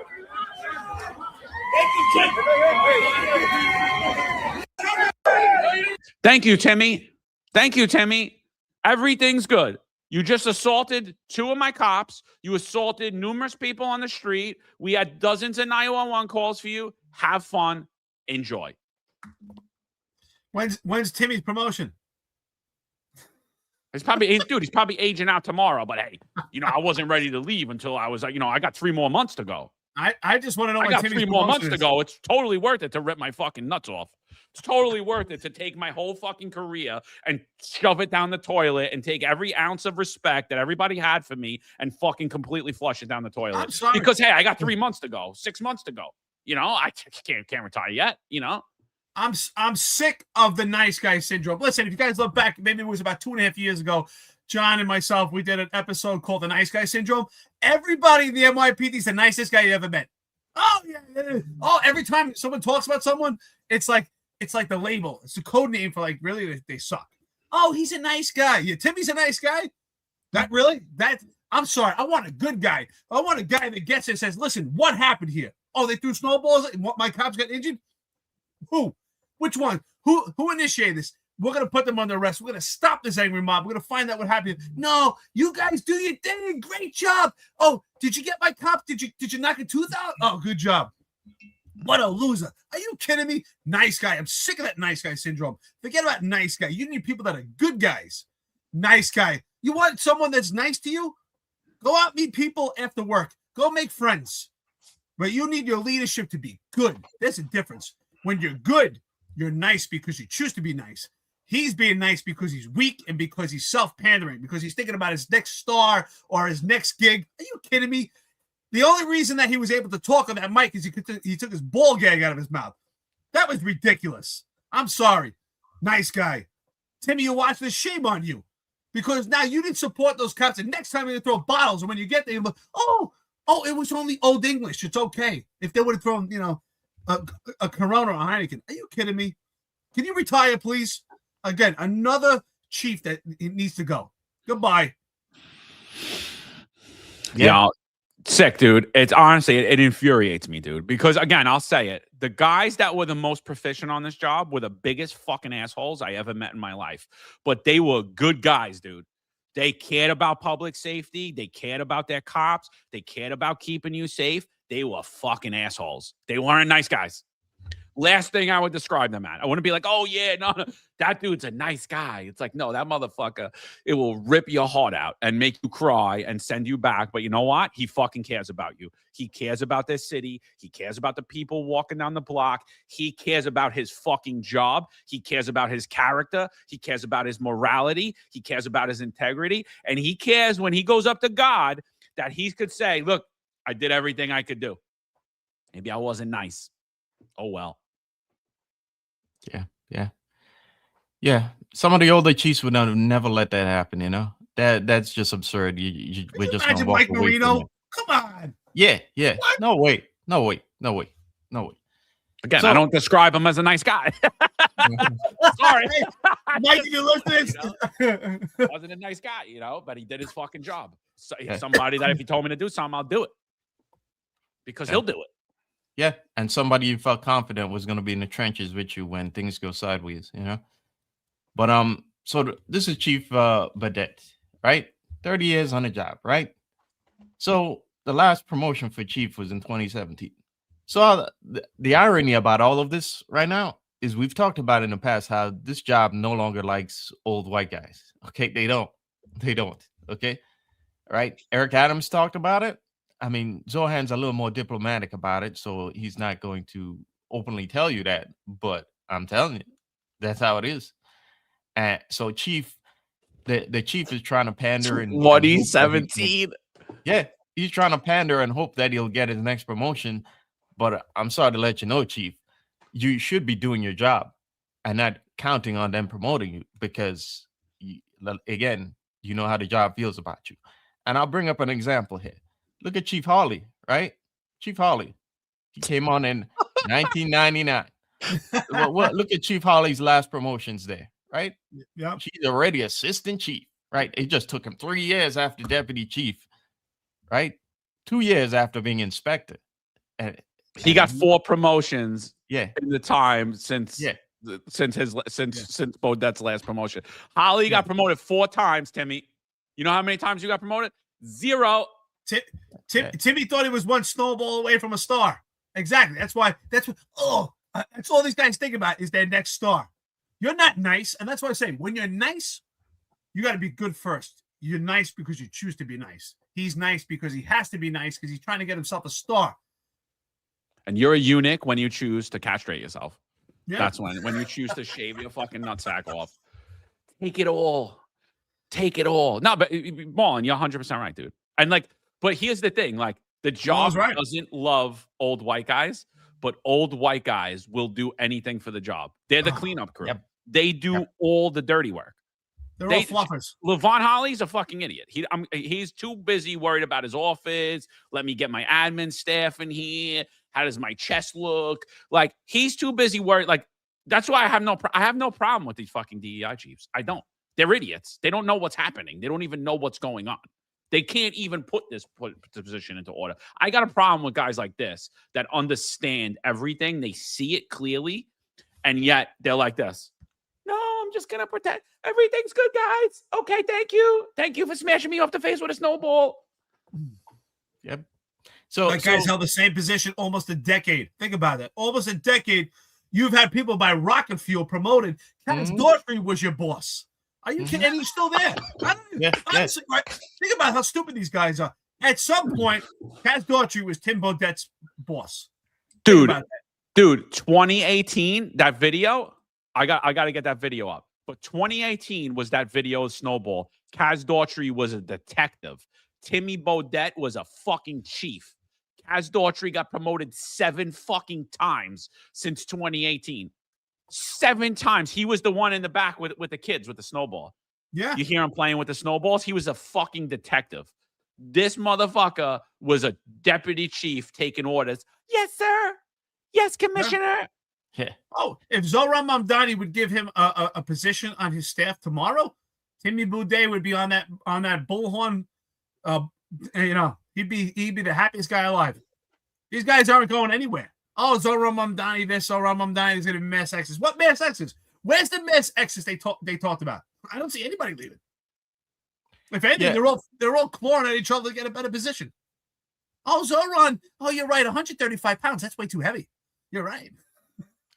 Yeah, just think of it. When Kaz came on, which was around 2005, 2006, right? Yeah. He came on a little later, Chief was already captain, right? He was already captain. And when Levon Hawley came on in 1999, Chief was he was on his way to becoming lieutenant already. Okay. And now he outranks you. So keep pandering, Chief. Keep pandering. It's gonna work. It's gonna all work out. Keep cutting off your nuts. It's all only gonna work one more out. decade, Okay. right, Mike Mullen? How long does it take to get promoted to get another star as a white chief? How many ball gags do you have to wear? How many times do you have to take a knee? Yeah. You pander and you cut off your nuts and you leave the job in a worse condition rather than standing up to all of it. Okay. You leave the job in a worse condition than when you came on. And you get nothing out of it. So keep doing it. It's working out for you. And that's why I tell you all these chiefs are complicit. Are you telling me a guy that's been in that position for a decade has no idea what's going on with the potential corruption in the Eric Adams administration? Had no idea what was going on with Jeffrey Manager and all this? A guy who's been there a decade, he has no idea? Because I'm telling you right now, if he has no idea, he shouldn't be there. If you're a chief for a decade, absolutely. Don't tell me. Don't tell me they're so compartmentalized. They have no idea what's going on, please. Am I right, John? A decade? No, yeah, it's sick, dude. Look, this is the video that they're trying to compare. This is the video they're trying to compare. They're trying to compare this to. This is 2018. School-age children having fun. Blah blah blah blah blah. Right? Nice, cute, all that shit. Here we go. 2018. 2018. Here we go. You got plastic gloves on. Guess what? 2020, 2021, still a detective, Timmy. All right. Still. Blew past you. So, but people are trying to say, like, oh yeah, it's It's just a snowball fight with kids. Like, here's the NYPD having a snowball fight with kids. It's so anyway. So let's talk for Timmy because it's so cute. It was so cute what happened. Let's show you what continued throughout the night in Central Park. Let's show you because hey, look, there's no NYPD. We don't do anything anymore. You know, we can't arrest anybody. Have fun. Do what you will. Do what you will. You think? Here's a guy working.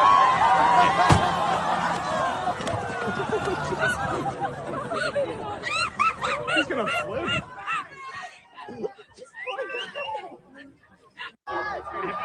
Yeah, nice. Yeah, no, it's good. You know what we should do here? Nothing. We should send the cops here and let them get pelted like a bunch of morons too, and not help this guy at all. You don't think this was assault? You don't think this was harassment? You think this is what people should deal with? How about, hey, look, how about we just start throwing snowballs at all of you? How about we all just surround you and throw snowball? Hey, it's just a snowball fight, dude. Yeah.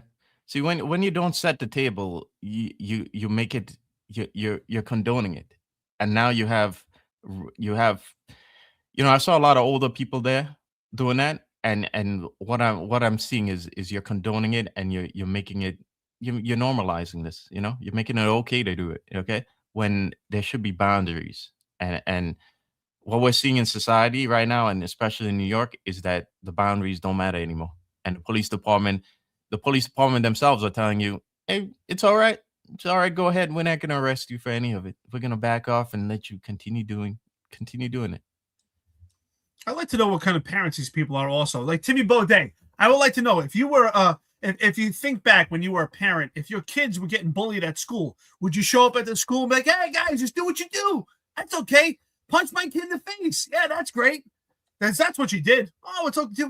Do what you would do. What does that mean? Just do what you do. Yeah, no problem. You just signed off. You just authorized it. You know what? Next time my cops show up, throw snowballs again. That's what you said. You said it's okay. Because I want to know what kind of parents these people are. Because you showed up to school because your kids were getting bullied or harassed or attacked. You just say, oh, yeah, just keep doing what you do. It's okay. You make sure you punch them a little harder. This is insane. By the way, shout out to Nin. I love this, right? Nin says, by the way, hysterical. Nin says, imagine 3 guys not even in the state. By the way, apparently you don't know Marlon's location. Imagine 3 guys not even in the state complaining this hard about some fucking snowballs, and you think everyone else is feminized. LOL. Hey, imagine someone who spends all their time watching the show who hates us being a big fan. Thank you, brother. We really appreciate it. And Marlon apparently has no idea that Queens is in New York. Just want to let him know. Yeah. And the thing is, we have property here, and we all have family here. And besides me being here, we all have family here. It's about the lawlessness, and it's about the no consequence society that New York City is turning into. Okay. When I call, I'm a civilian now. Okay. I don't even have my gun rights. Okay. So when I call 911 for help, I want police to show up there and help me. Okay. I don't want them to be obstructed by some nonsense. Okay. And if you keep if you keep pushing back the goal line, okay, you're condoning it. And we're going to get to that society where police are obstructed and they can't respond properly to when I call 911, or when any of our family members call 911. That's the whole point, Nin. Well, you know what? Honestly, people like Nin are just idiots. Because last time I checked, you don't need a passport to go back to New York. Apparently, New York is part of America. All right.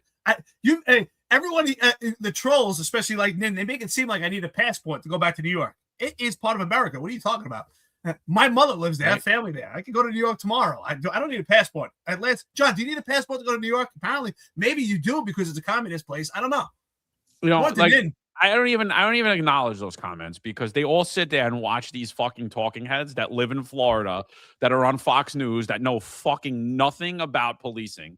Absolutely nothing. And they're like, do you hear what he said about it? I'm like, no, I didn't. I actually didn't, because I don't really give a fuck.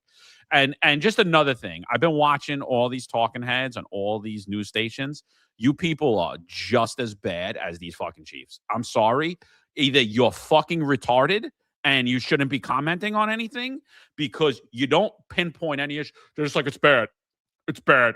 Zohran Mondani, it's bad. It's the same. It's like bail reform all over again. It's like bail reform, bail reform, bail reform, bail reform. It's like, do you have a fucking brain in your head? Like, do you understand what's happening here? Do you understand why the NYPD is emasculated? Do you understand why crime's up in New York City? Do you understand why people don't feel safe?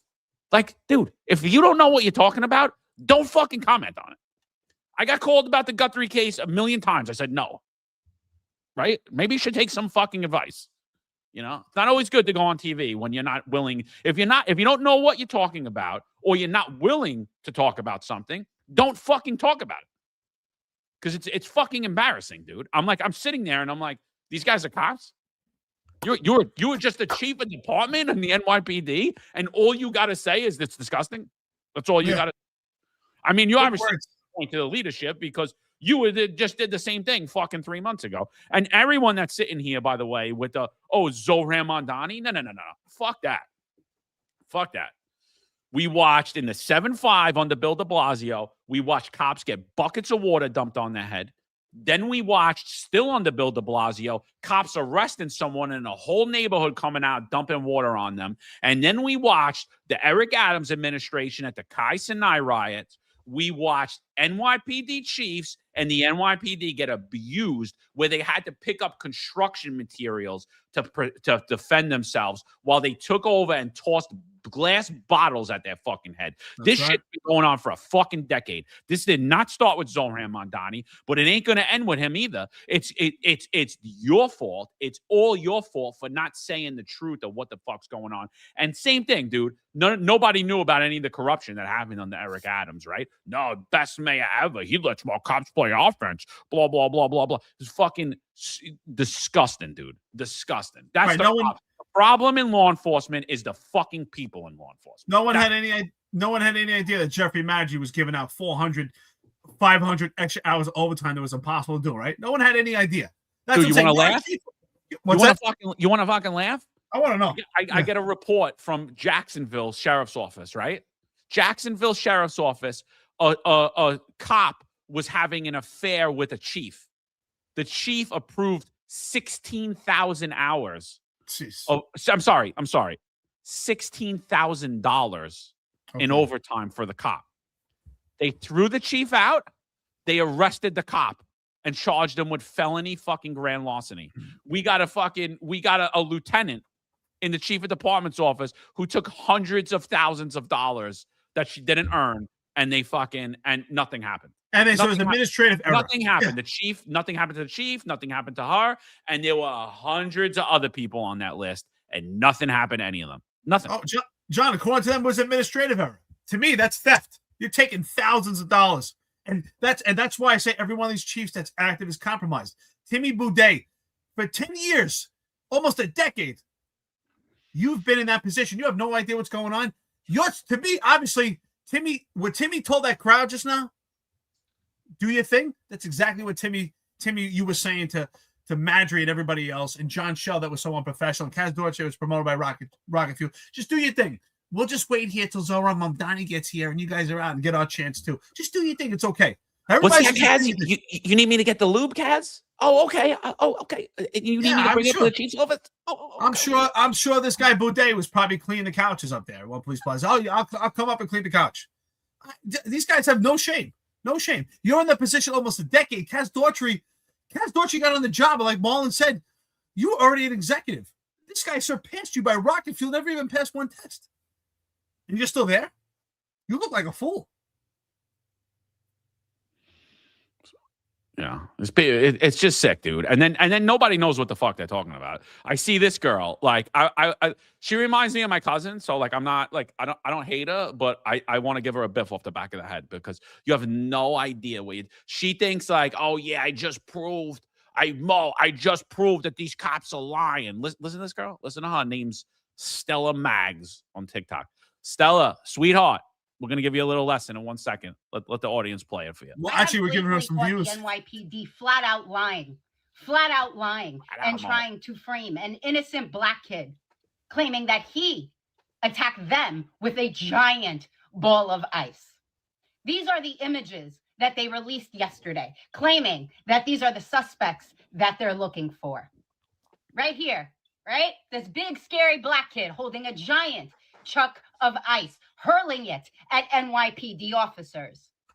This is the image.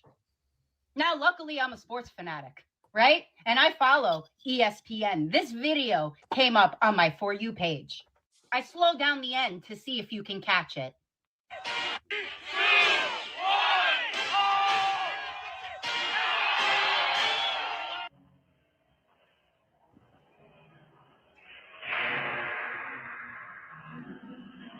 Did you see it?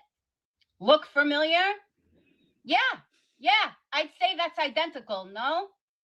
I didn't see any cops anywhere. Did you? I saw a bunch of kids having fun. That's all I saw happening. That's why you guys get pegged with fucking snowballs, because you do shit like this. This is unbelievable. Like, I have seen some shit in my life, but this is unbelievable. I have never asked you guys to help one of my videos go viral, but I think this, it's time. Yeah. So yeah, I think it is time. I think we should make it go viral for Stella. So Stella, let's just break something down. When we put out a wanted flyer, we do what's known as a video canvas, okay? And then they get the best shot of the person's face and they put it on the wanted flyer. And that's what they did. The best shot of the person's face so that the public could easily identify him. That wasn't the portion where they thought was like, hey, this is the probable cause. Here's the chunk of ice that he smashed on the cop. No, that wasn't it, Stella. Sorry. But your investigative work was brilliant. You would have a great role in the NYPD. You could drive a sergeant and they'd make you detective. Not because you're good at investigative skills or understanding what happens in policing. We all know why, right? The only thing I like about Stella is the beer. That's about it. Like listen, just her voice annoys me. I know. She's not bad looking, but I you don't like Guidettes? Come on, bro. What's the matter? I would have want nothing to do with that girl. Oh my god, she's annoying. That's a girl. You're like, can you get out of my car, please? Just this guy's prejudiced against Italians. This day and age. She sounds like a nanny, actually. But I love how she refers to him as a black kid. Like he's a little boy. He's 27 years old. He's probably older. I mean, he's probably the same age as Stella. He's 27 years old. You know what it is? She probably had a black boyfriend. And her father gave a shit for it, and then she's like, "Look, Dad, they are racist against them, like you." It's funny you said that. One time we had this guy in the 120. He was looking for his daughter, and he was looking for in Stapleton. He said that his daughter was dating a black guy. He was all upset about it. It was an Italian guy. And he goes, "Oh yeah, she did." He was all upset. Was his last name Mags? No, I don't know. Stella, I don't know, Stella, but stick to the beer. Yeah, I love, but he's a black kid. He's a kid. He's 27 years old. That's how 27-year-old people behave. Like a buffoon. Go to work, man. You just got yeah. NYPD 8311 puts Stella equals Karen. Yeah, exactly. Yeah. I don't want to put what Gray Wheels put. That's pretty funny, but okay. Yeah, the 27 is still teen years in the hood, Eric. Yeah, apparently. I mean, yeah. Listen, I know when I used to work in the Bronx and all over the city, 120 Lower East Side. When I never seen so many grown men scream for mommy until they get arrested. Everybody when they get arrested, yo, call my mom. Remember that? Call my mom. You need to call your mother. You're a grown man. Dude, I got arrested. I didn't have a shirt on, and the cop goes, "I gotta take you to your house to get a shirt." I'm like, "You're not fucking taking me to my house." I was 17. Yeah. I was like, "You don't need to notify my parents. I'm an adult." I was like, "You're not taking me anywhere." He's like, "Well, you're going to jail with no shirt on." I was like, "Then I'm going to jail with no shirt on." I was like, John, we know you. I'm not telling my mom like that I got arrested. I don't want anybody to know that. John, we know you. You definitely wanted to get arrested without a shirt on. John was like, "No, I don't want the shirt. I'm good." You sure that's cold? No, I'm good. Yeah, bro. It was. Let me tell you something. It was uncomfortable, dude. It was not fun being in the 120 cell shirtless. Was it cold? Nah, it was summer, so it wasn't that bad. Oh, yeah. Look at this I'm poor telling boy. you. No, I'm sorry. No, I'm sorry. Look at this poor little boy. Oh, what a little boy. This grown man. Yeah. Yeah, I'm telling you, like the worst thing I would have wanted was a cop showing up at my door and telling my dad. Yeah, yeah, Yeah, right. Yeah, I'm not. Don't call nobody. Don't call nobody. I'm telling you, man. Everybody knows what I'm talking about. In the hood, man, everybody, when they get arrested, when people get arrested, they call for mom. Yo, get my mom. Everyone's like, I want your mom. And meanwhile, the conversation before that was, yo, you can't lock me up. I'm a grown-ass man. And then once the cuffs start calling on, call my mom. Yeah. Good times. Yeah. But none of this should surprise us, because we were headed here the minute this came around, the minute this started when was this 2020? We were headed to that, and you've seen the progression. We had to that. Marlon, go back to that picture because those are 3 snowflakes. That's what it is. Those snowflakes have become snowballs. There you go. Those are 3 snowflakes. The one dude, I don't know the guy at all, but the one lieutenant here, he wrote an op-ed after this apologizing for it. And I got respect for him because he was like, you know what? I messed up. So I don't know you, dude. I don't know your name. I don't remember what it is, but like I at least respect him a little bit. At least he manned up and said it was wrong. The other, is that him? Is it? It looks like that's Timmy Boudet. Is that him? It looks like it. I'm not sure if Boudet. It looks like him. It does look like it. It looks like him. Marlon, you got to do some detective work, man. You got to zoom in on this and see if it's him. We got to do a match. Which one, in the back? In the back? No, right in the front, right here. No, in the front. With those love handles. These guys can't control what they eat. Unbelievable. They had to because everybody else was doing it. Yeah, I can see how hard these Chiefs are working. Every one of them looks like they've been eating pretty damn good. I was literally said to the duty captain, I was like, or whoever had that detail that day, I was like, the only way I'm kneeling is if I'm dead and I have no soul in my body and they prop my dead body up. It's the only way that I'm taking a knee for anybody. Like, so that's it. It's not. Listen, I saw his op-ed too, and I get it. I believe in redemption, but it still was a big mistake. And I kind of question why he repented on that, but because he was probably haunted by it, and he realized it was a bad mistake, and he's probably still haunted by it, because think of it, the internet is forever, and the lieutenant who apologizes is Lieutenant Katani. So shout out to the lieutenant for at least recognizing he had made a big mistake. But he's the one who has to live with this picture from now on, and I would hate, like I said, one of the reasons why, I wake up every morning, I see myself in the mirror, and I'm like, I made the right decision, because had I taken that crap, I would have woken up and looked at myself and be like, damn, I effed up, damn, I should have not taken it. And he has to wake up and look at himself in the mirror and be like, damn, I can't believe I did that, can't believe I did that. That's, I think he's more likely still haunted by it, and he's never going to get past it because it's kind of like a stain on your career, I think it's definitely prudent. I think that it probably does haunt him. I appreciate that he did the op-ed. Yeah. But this should never happen again. I hope that he continues to talk about this. This should never, and I mean never happen again.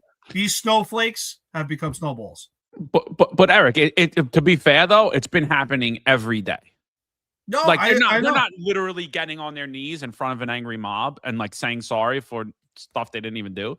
But like the mandate, the fucking all the bullshit DEI procedures, everything that came out of the Adams administration, all of the corruption, turning a blind eye. It's a knee, it's a knee, it's a knee, it's a knee, it's another knee, it's another knee, it's another knee. Now it's like, yeah, just take a snowball off the face, take ice off the face, don't worry about it. Yeah. Oh, people are enraged about it. Okay, we'll do something about it then.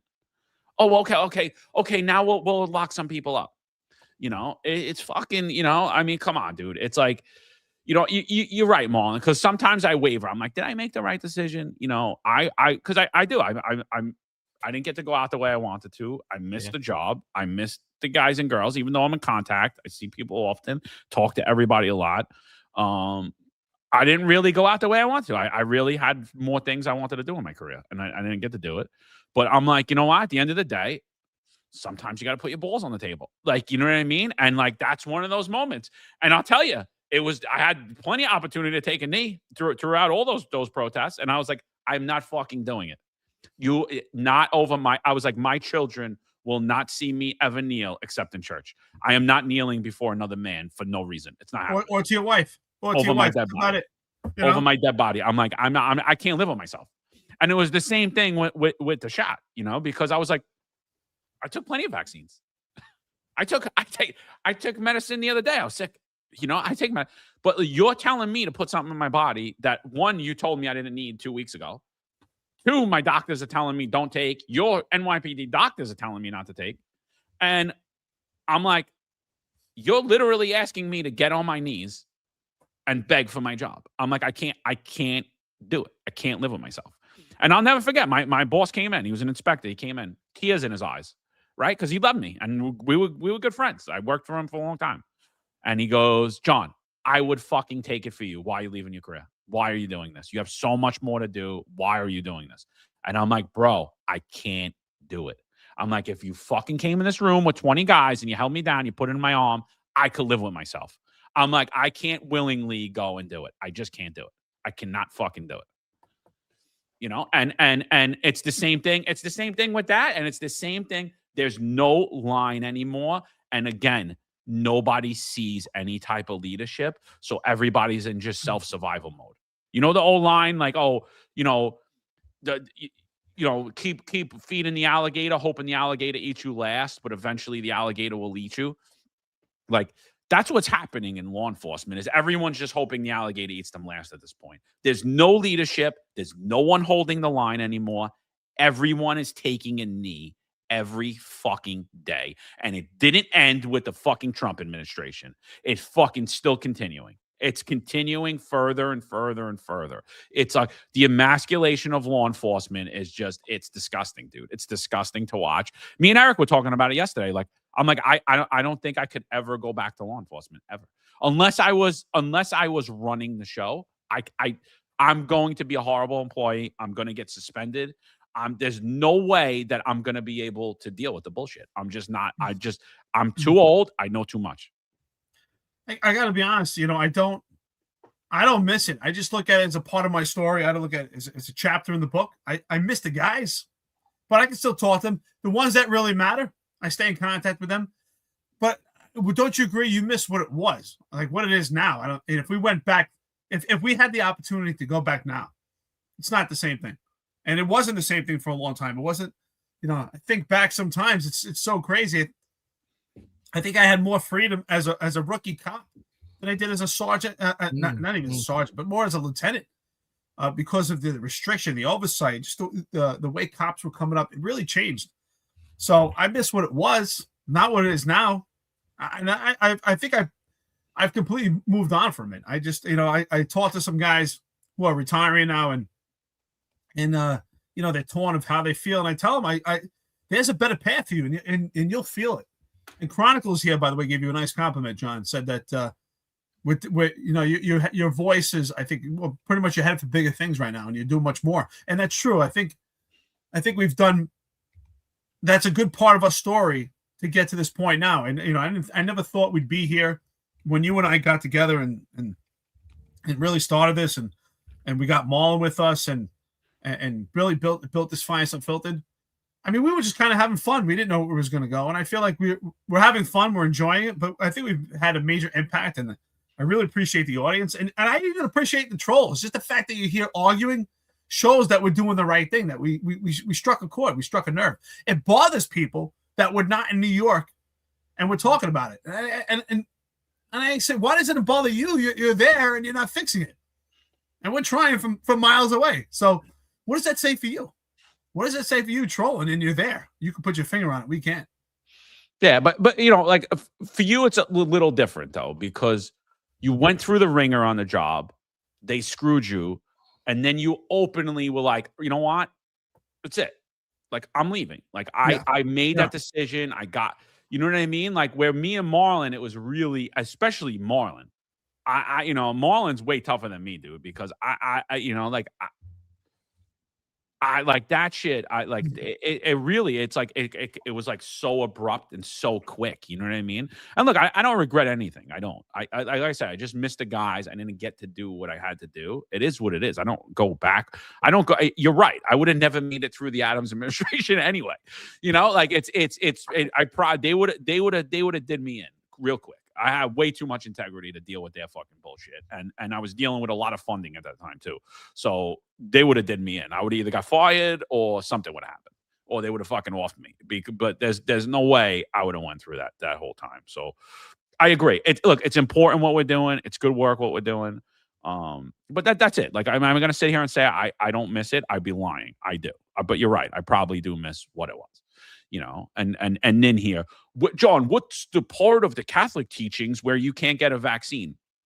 So I've been confronted with this so many times by law enforcement people and by Catholics, and it annoys like Muslims don't do this to me, Jews don't do this to me, Catholics do this to me, Christians do this to me. What part of the Catholic teaching does it say you can't get a vaccine? And I tell everybody over and over again, it doesn't specifically say that in the Bible, but it definitely warns you against being a pussy over and over and over and over again. There is a couple of lines in the Bible where Jesus says, those are who are in need of a doctor. Those who are sick are in need of a doctor. Those who aren't are not. And I take that on its face to tell me that I don't need to take medicine when I'm not sick.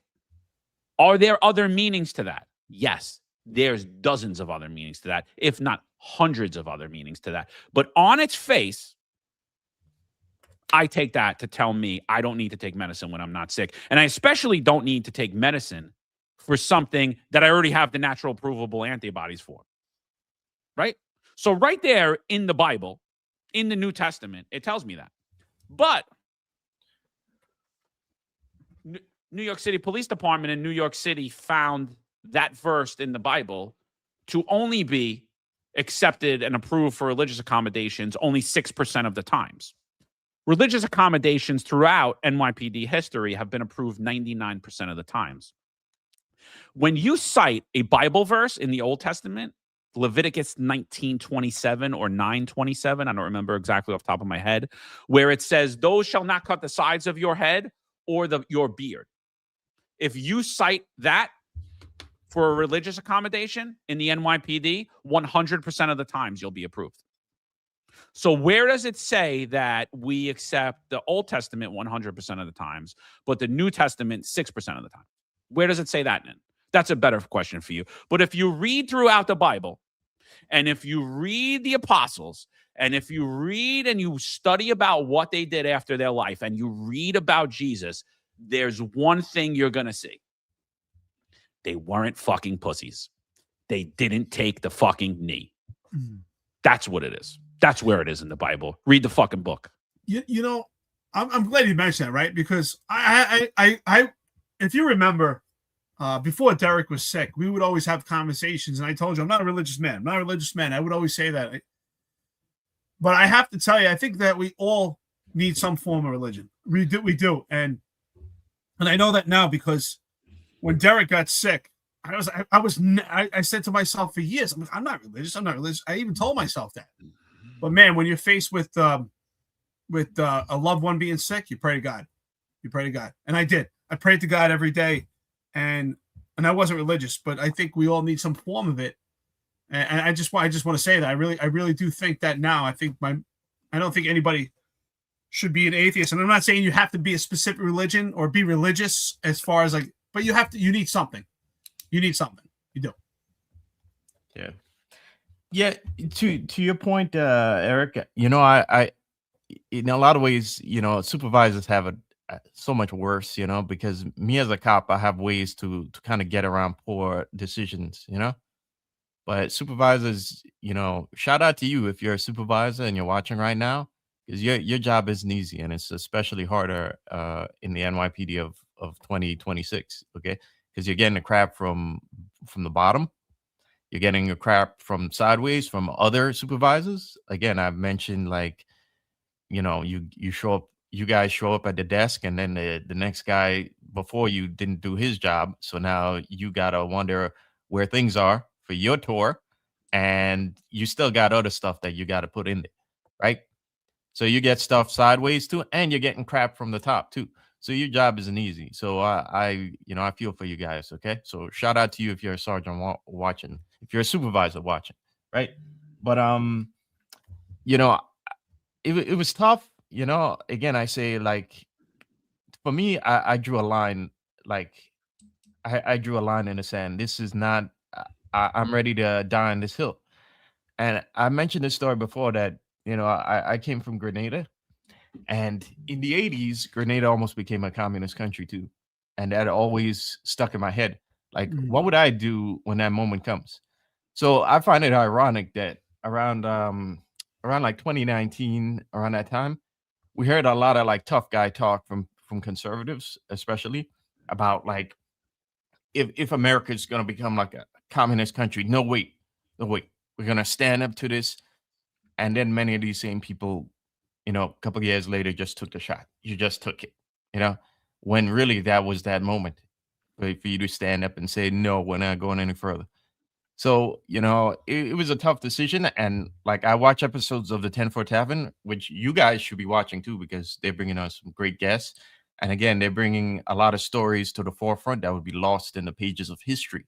And a lot of stories about old New York.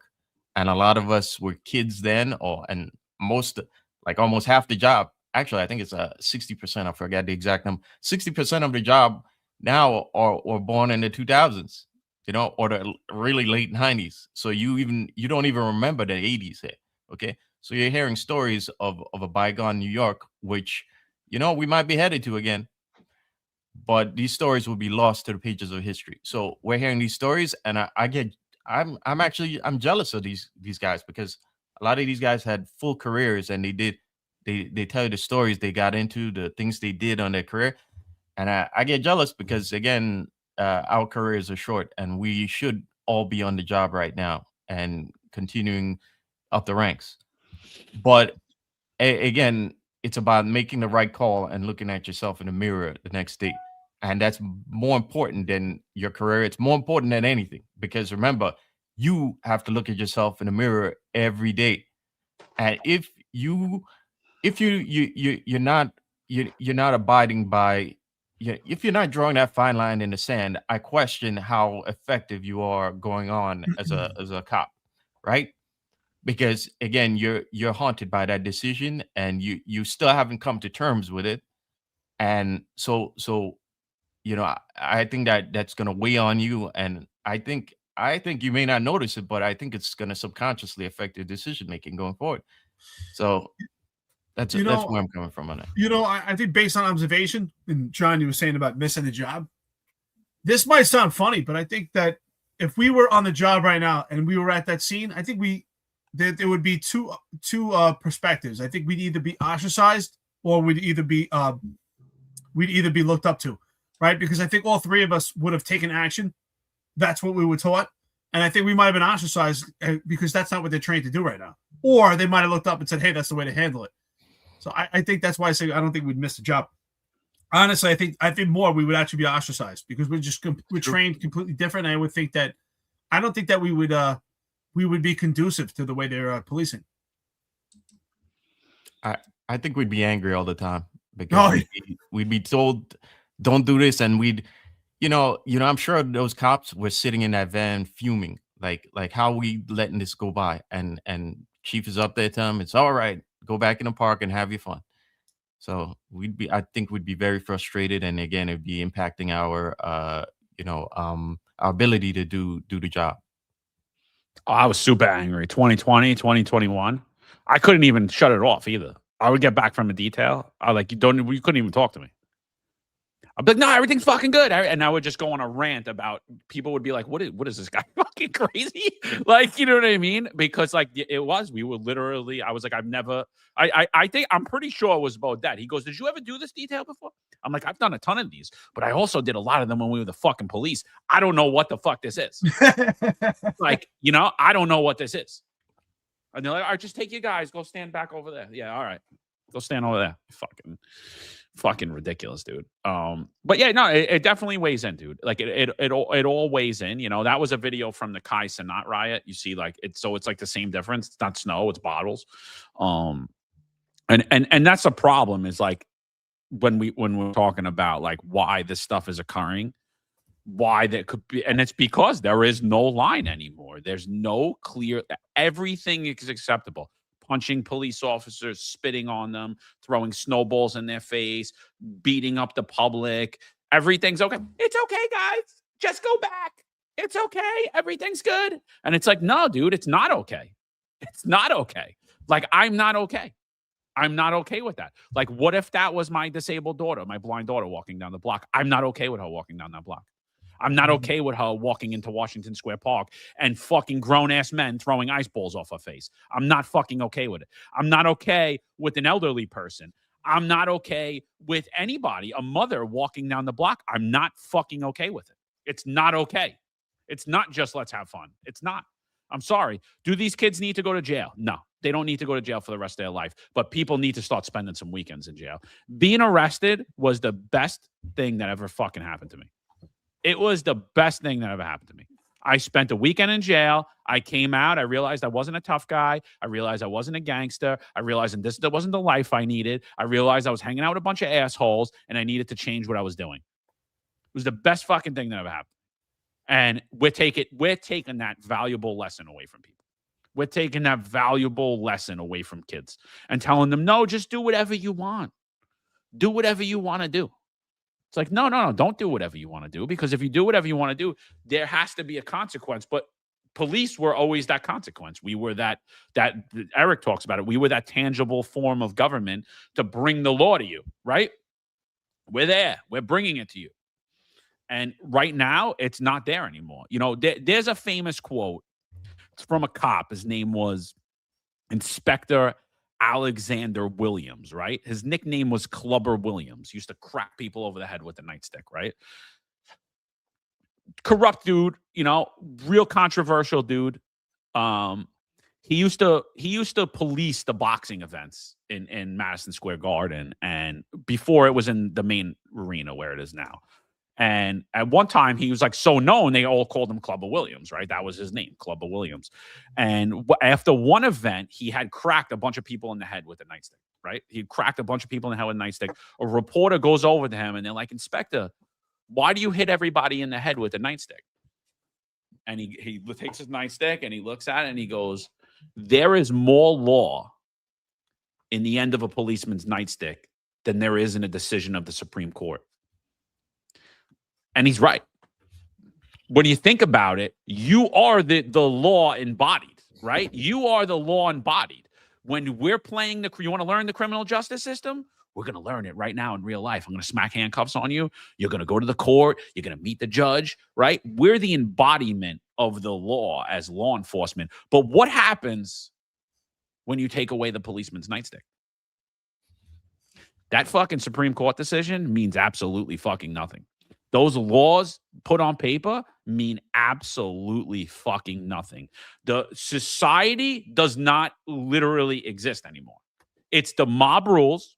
The people that are willing to the people that are willing to use violence, whether it be for good intentions or bad intentions, will rule. And what we see is bad intentions here, and they're the ones that are ruling. Yeah. You know, it really the same people who are like tacitly, agreeing with this and thinking that it's okay, let's back down, let's let these guys continue doing it. Let's remove personal responsibility from these communities, okay? You're free from the consequences of it because you don't live in those neighborhoods again, okay? Tim, the chief, does the chief live in New York? I'm willing to bet, okay, that chief probably does not live in New York, okay, right? The chief probably makes, I don't know how much he made, but I'm sure he made over 200K, and that affords you a great house in a great neighborhood where guys aren't invading your neighborhood and tossing snowballs at police, okay? So it's okay for these other neighborhoods, but in your neighborhood, it's it's law and order. Okay, and this is what I have a major problem with this. And these liberals too. Okay, you want there to be no consequences because these guys are black.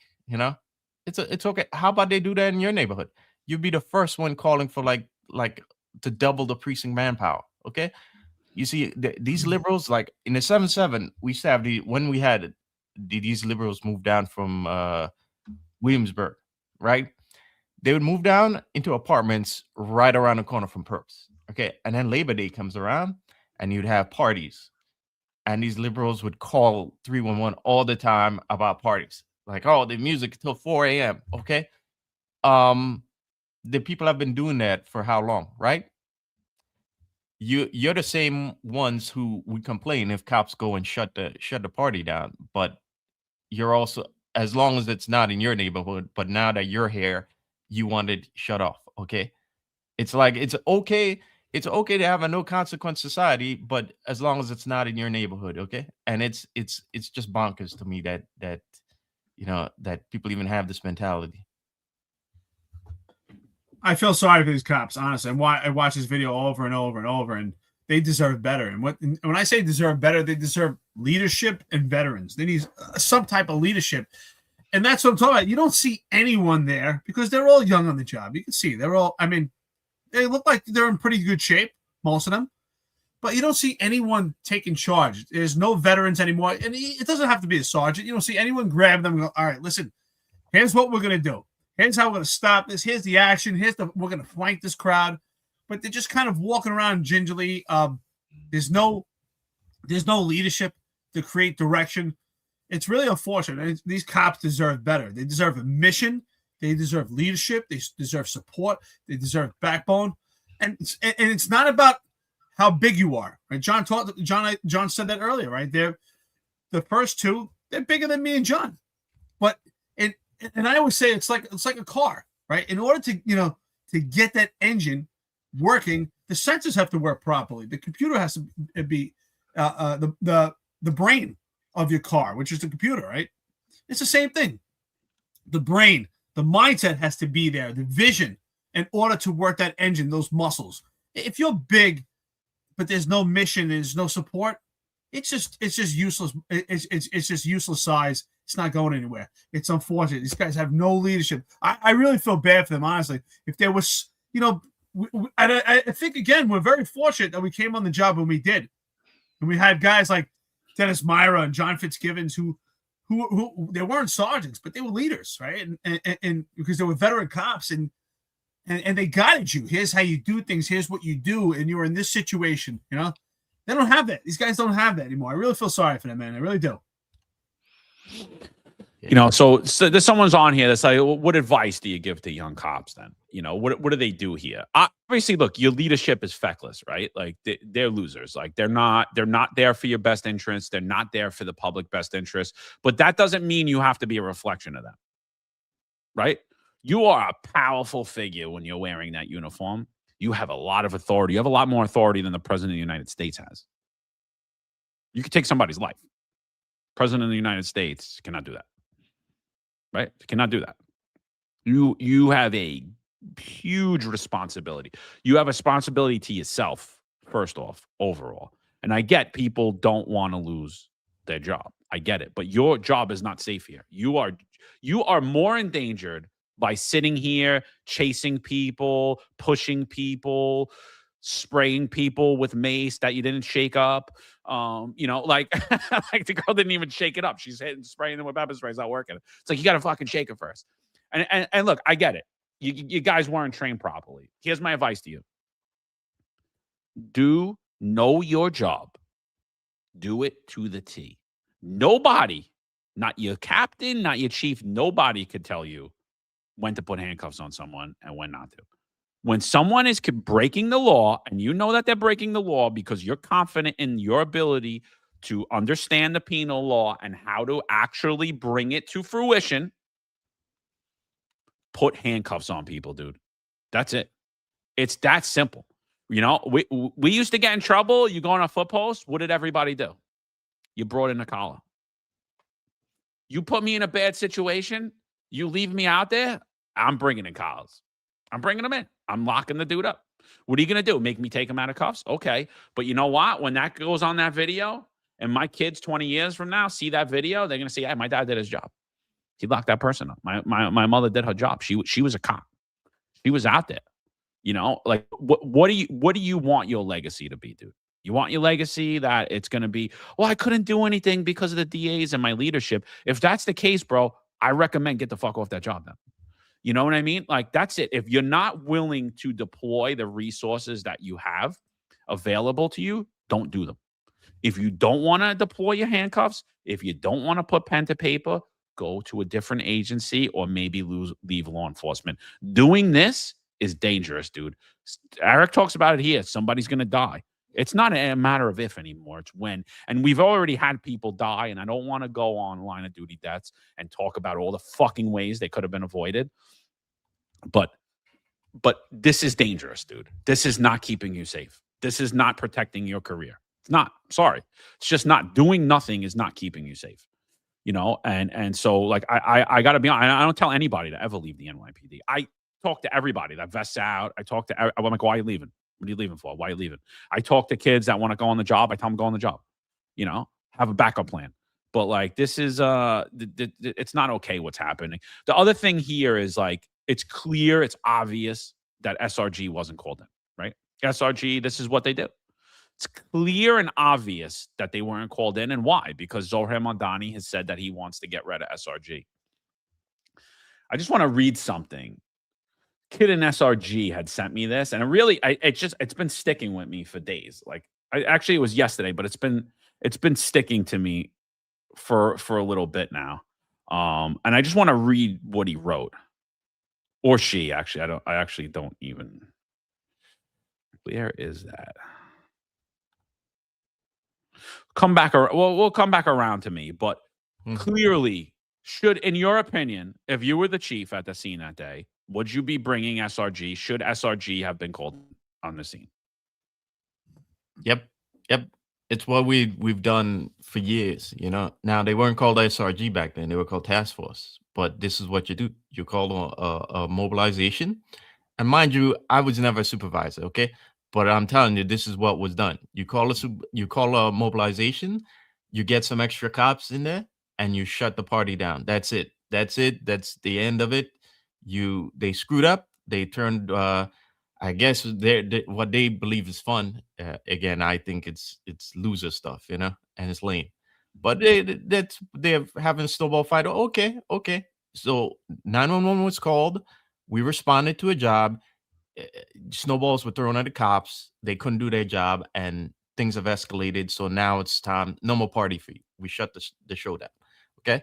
Now, going back to what John said about advice, do your job. Do your job. Know how to do your job and know how to explain what you're doing. Okay. It's as simple as that. And the thing is, if you're not prepared to be a cop, then why are you on this job? Okay. If you're not prepared to lock people up and be active, then you should go find another job, especially considering especially considering that you can be locked up in this city now for not doing your job. Okay. For not doing your job. Okay. So if this is not the job for you, then you should go find a different department. And if you don't find that you can be active to the degree that you want to in this department, then you should go find a different department as well. Okay. But the thing is, if you're going to stay here, you got to do your job. You got to do your job, guys. And just a little advice, right? Considering what's happening now. Two things quickly. I saw an article online about what's happening, what AI might do to further jobs, right? And it's predicting that there's going to be even more job loss. Okay. So the thing the department needs to think about here is where are things headed when you have a group of young men like that who are unemployed.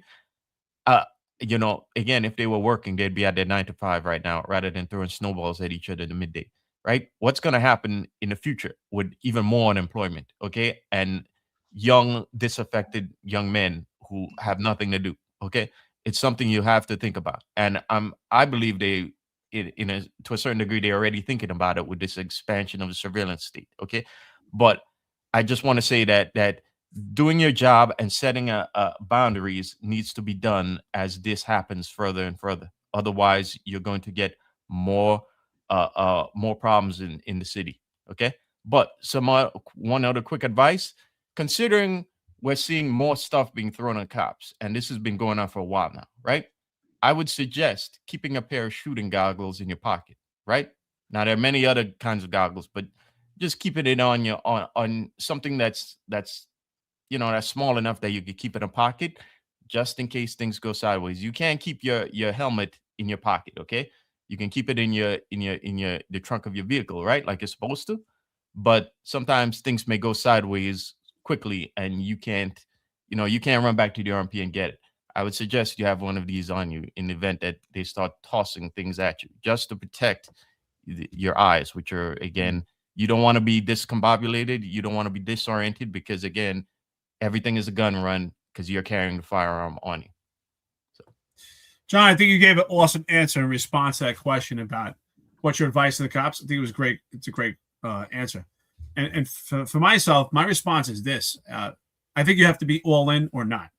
And we talked about this on a prior episode, that if you're an NYPD cop and you're actually doing your job, you are going to be the subject of civilian complaints. You're going to be the subject of civil lawsuits, and you're definitely going to be the subject of threat resistance injury reports. If you do your job as you should, as a New York City police officer, you will get civilian complaints. If those cops did the job the way that I perceive that they should have taken action, I think John, Marlon, we all agree, they would have been the subject of civilian complaints. There's no doubt about it. I think it's virtually impossible for you to do this job if you're doing it correctly and to keep yourself safe and actually have an impact on the community.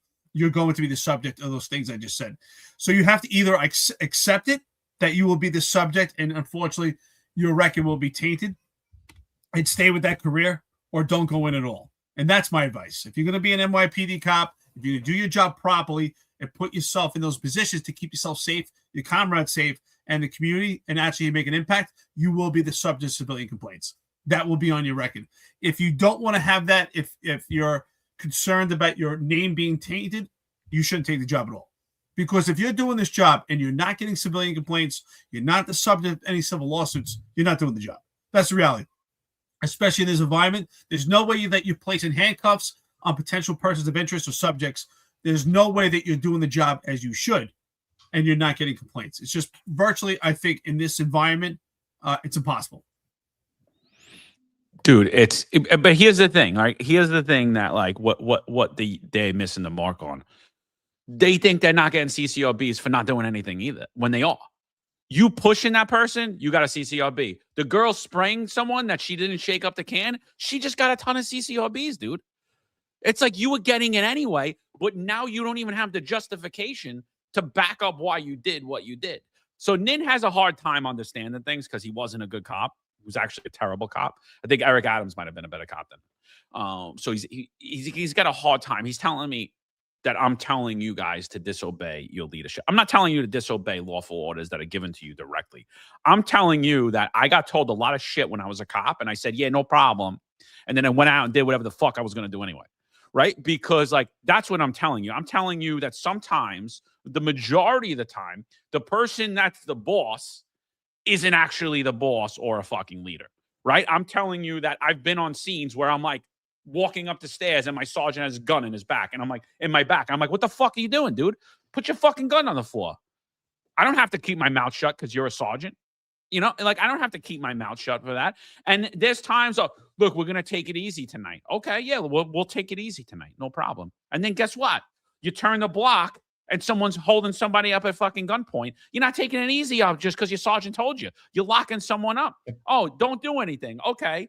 Then the kid gets in my face and smashes me in the face with ice. Guess what? Changes what I just got told. You weren't in that moment. This is what happened to me in that second, and that's what I did. Right? So, Nin, I know you didn't use your handcuffs. I know those things were fucking rusted.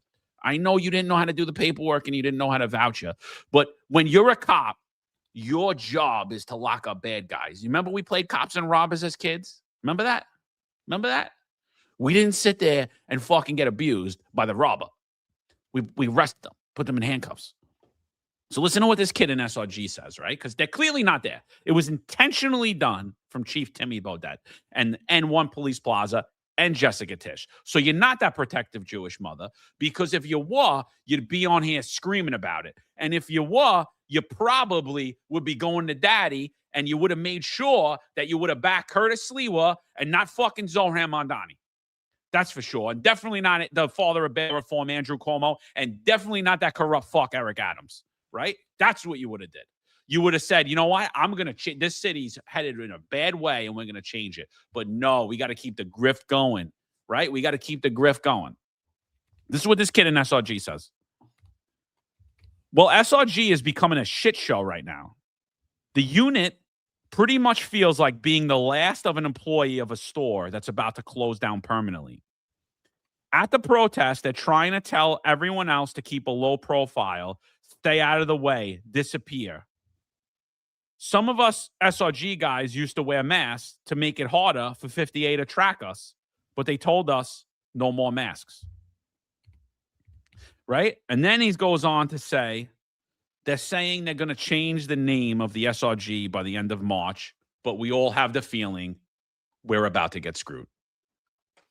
I mean, if that doesn't sum it up right there, he feels like he's the employee in a store that's about to close. That's how the feeling in SRG. This is your police department, Jessica.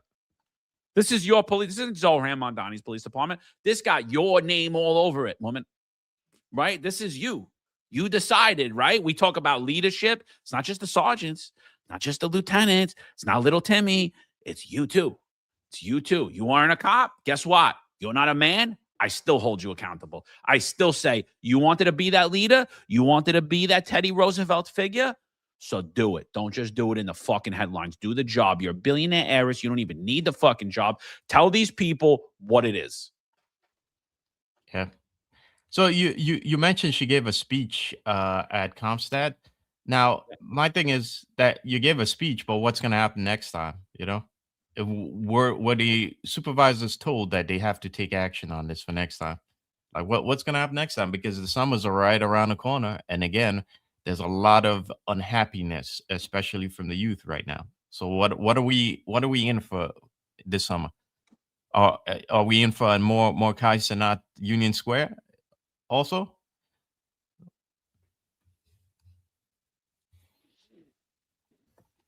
listen, the bottom line is, I think the question we said earlier, would you call SRG? I don't think you could ever utilize too many tools, right? If you called for SRG or for more resources and it wasn't needed, better to have it and not need it than need it and not have it. So I have no issue with that. I have no issue with that at all.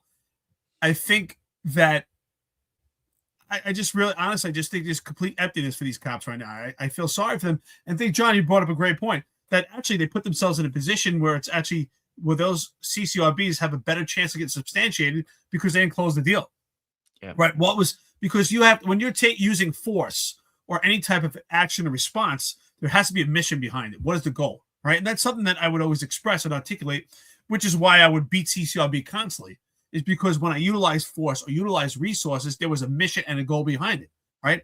The accomplishment was to either make the arrest, make the apprehension, detain the perpetrator, or to conduct an investigation. So there has to be a goal behind it.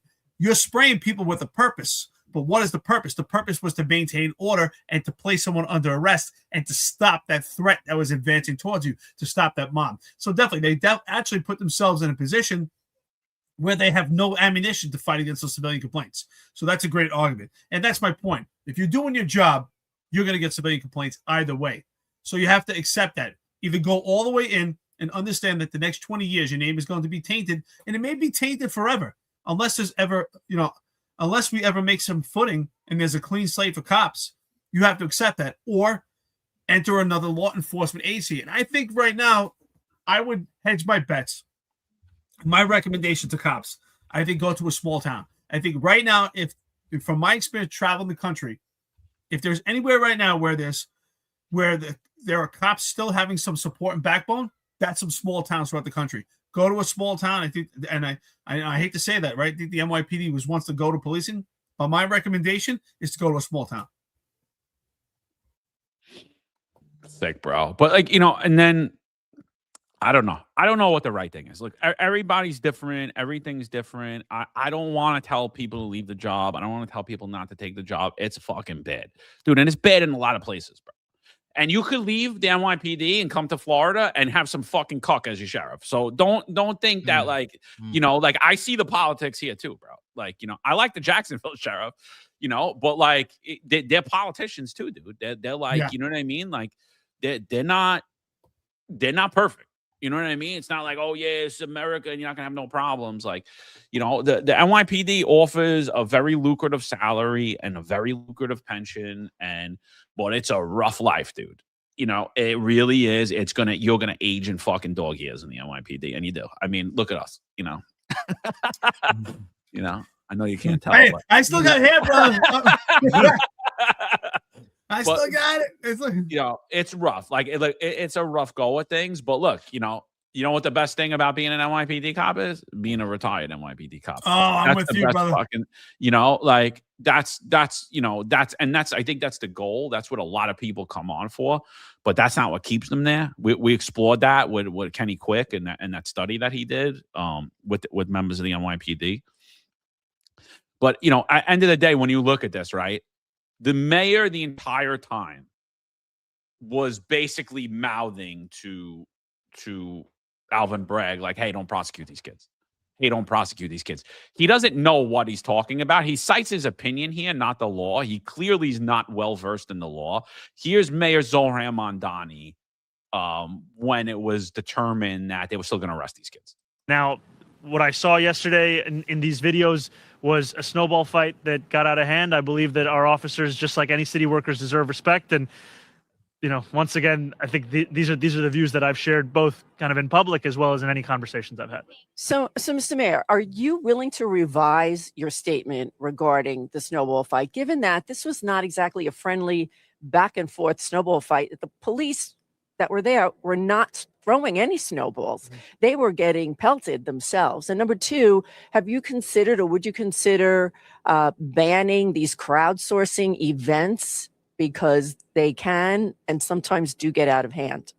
So I'm not going to be banning snowball fights or organized snowball fights. I've shared my thoughts with New Yorkers, and I continue to believe that what we are seeing in this response to this winter blizzard from the city workers as a whole, and that includes the hardworking men and women of the NYPD, is part of why the city is getting back on its feet, and I'm appreciative of that work. So I mean, basically mouths it to Bragg, like we're not doing anything here. I mean, none of what he's saying is grounded in legality. Obviously, we clearly showed you the injury of the officer. This should have been, absolutely should have went through the court. But, this is the state of the NYPD. So for you guys and girls that are still on the job and you out there in the public, just so we're aware, district attorneys for the last 20 years have not been prosecuting fucking nearly anything, right? Was it bad under de Blasio? Is it bad under Bragg? Cy Vance was no different. The rest of the DAs were no different. This has always been a thing. This does not alleviate the NYPD from having to do their fucking job, though. I'm sorry. It just doesn't, So, and I'm sick of hearing it. Well, the DAs don't do nothing. What do you want us to do? It means you still do your fucking job because you're not an assistant district attorney. So what they do out in court has nothing to do with what you do out in the street. It has nothing to do with it. You're still getting in trouble. You're still getting sued. At least you covered your ass by putting pen to paper.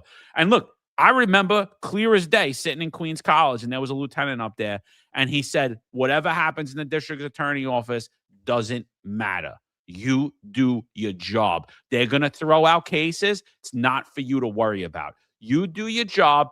You dot your T's. You dot your I's. You cross your T's. You worry about you. You don't worry about what the DA does. They're going to do horrible things. This is New York City. Don't worry about it. Here's a 27-year-old coming out. Here's him with his attorney.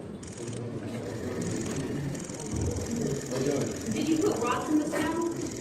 We can answer some questions. Awesome. Thank you so much. Yeah. I will answer some questions. Okay, no problem. Some very serious claims being made right now, including them saying that he put rocks in the snow before throwing them at officers.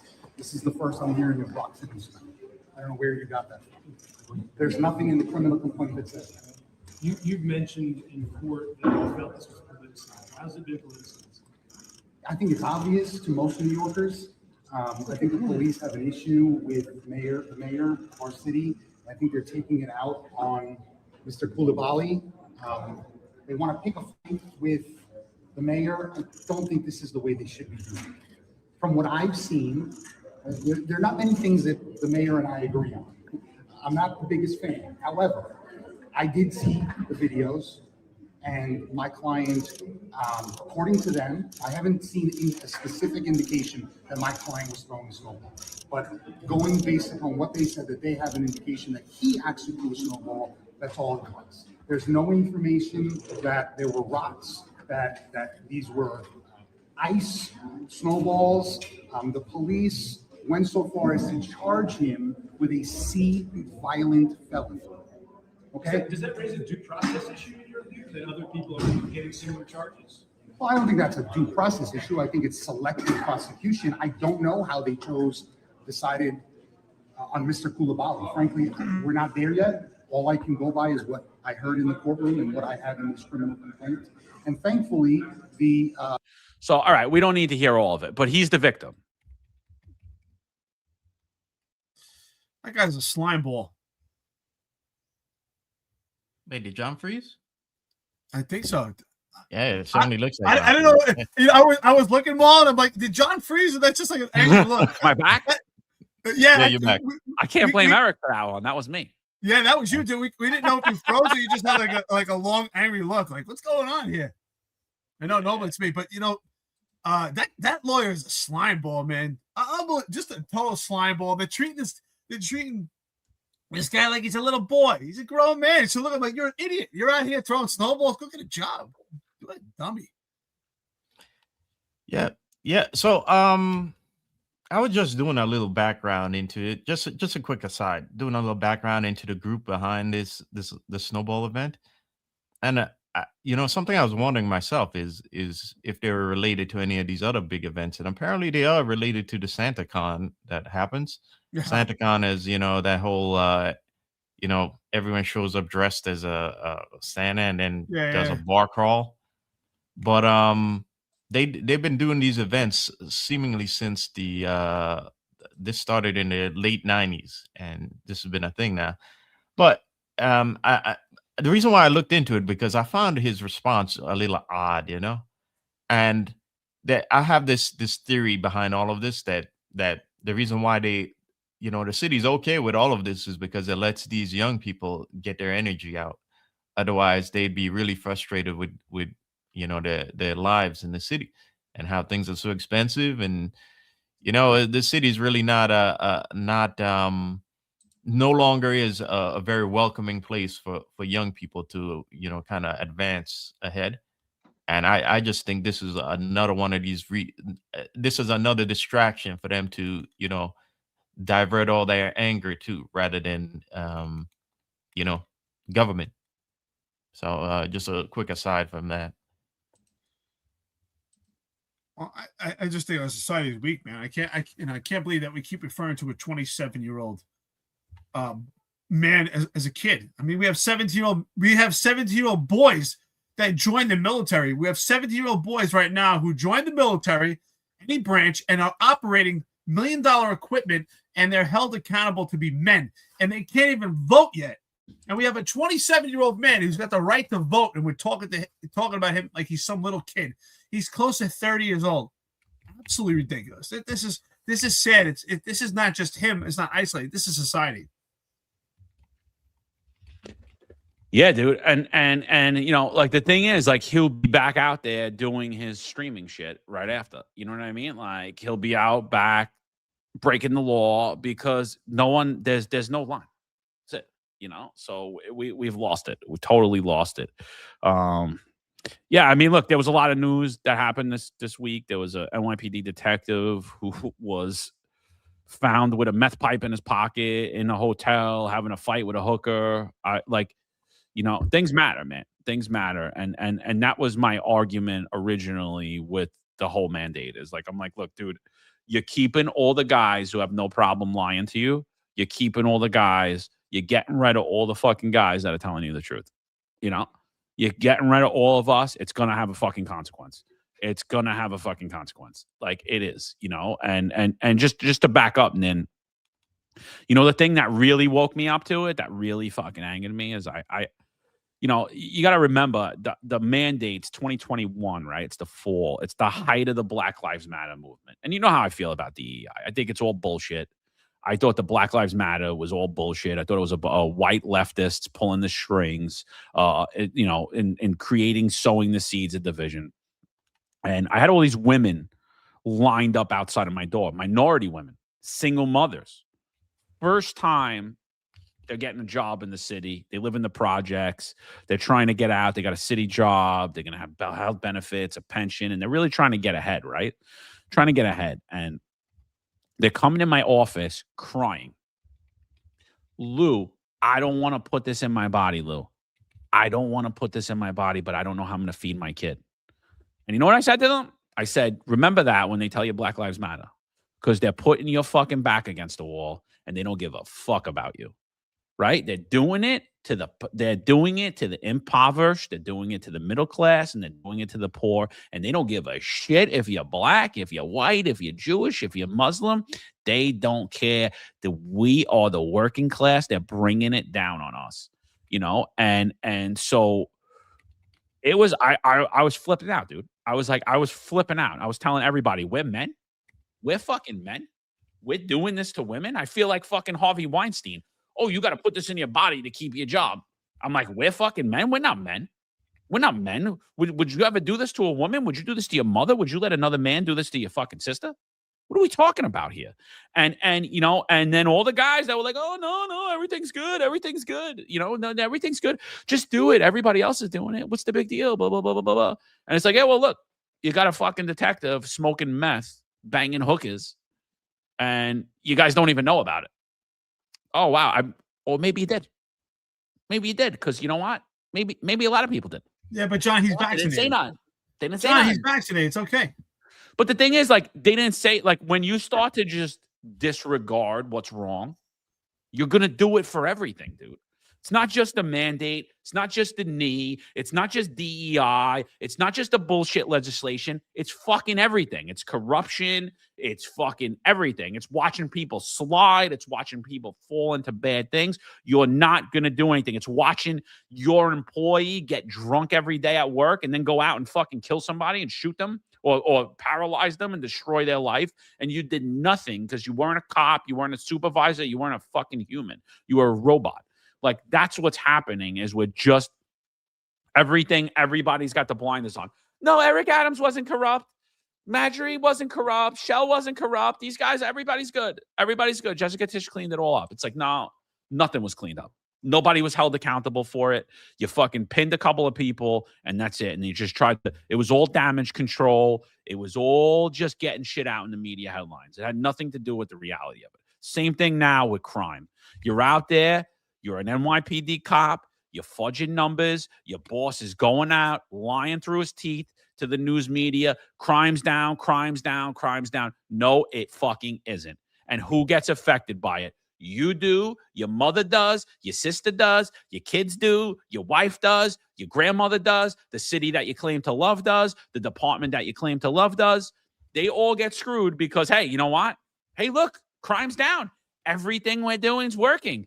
We're going to bring in this community, the Department of Community Safety. And guess what's going to happen when they do that? And the police department's half the size it is today. Guess what? Crime's going to continue to be down. But guess what? Crime's not actually fucking down. You all just don't have a fucking spine or a pair of balls to tell the truth because we've normalized the lying in society. And we've normalized it by way of the white chief in the NYPD. The token pale white faces, right? Who have no spine, who castrated themselves and are the self-administered eunuchs. It was you motherfuckers that did it. So hate me, I'd fucking hate me too. Yeah. Man, I come back to me. I forgot my train of thought for a second. Because you're arguing with Nin in the chat. Stop now. No. What I was, somebody brought up how Sergeant Renzi brought up how about rap, you know, and how it was destroying the community and all that. And apparently the YouTube is blocking it from showing up in the comments, but we see it in StreamYard. So I was telling them that.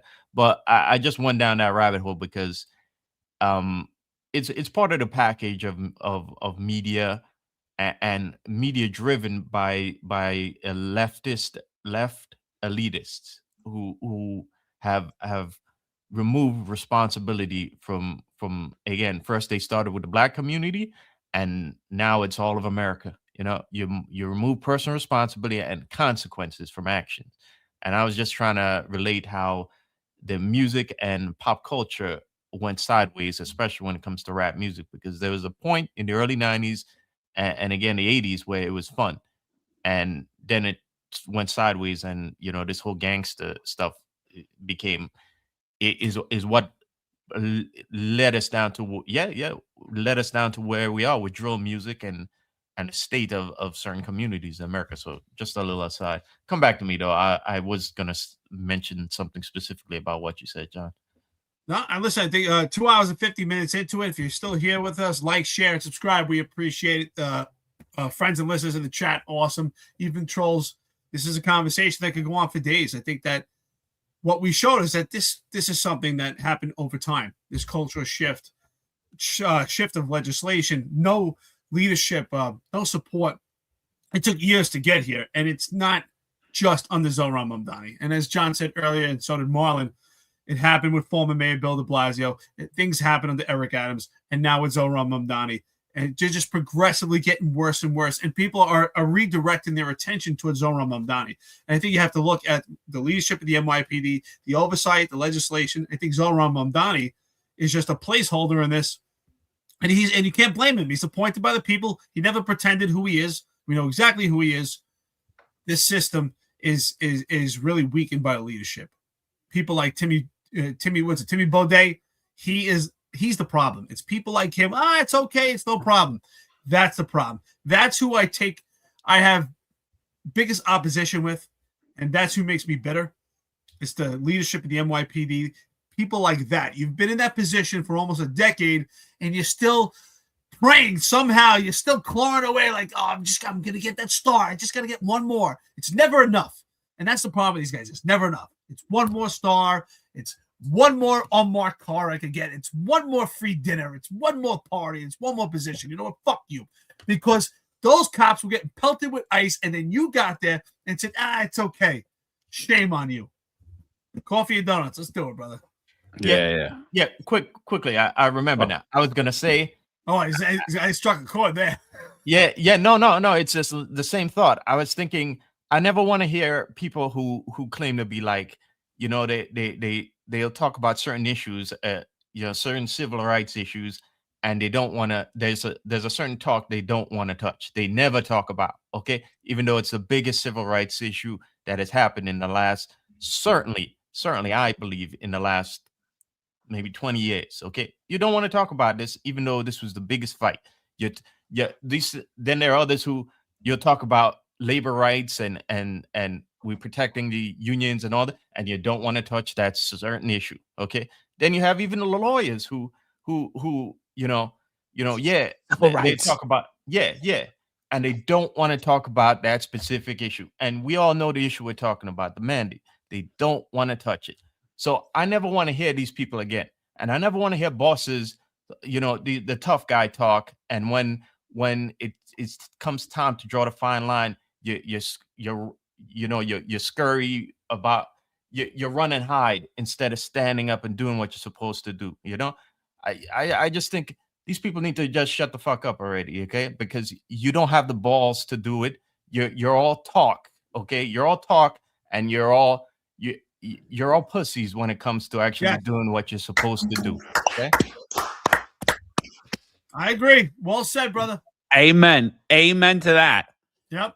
It's so true, bro. It's so true, dude. And honestly, that's my problem with the church too. Like I have to go to Bible study class because I have to get to know priests because I need to have a lot of issues. Like there's just so many things that I need to say out that I don't want to say publicly, and I just want to say to my faith community and private about that time and about now and about how they're moving, and it goes against everything that I've ever read and been taught. And it's not just the police department. It's my church. It's my faith.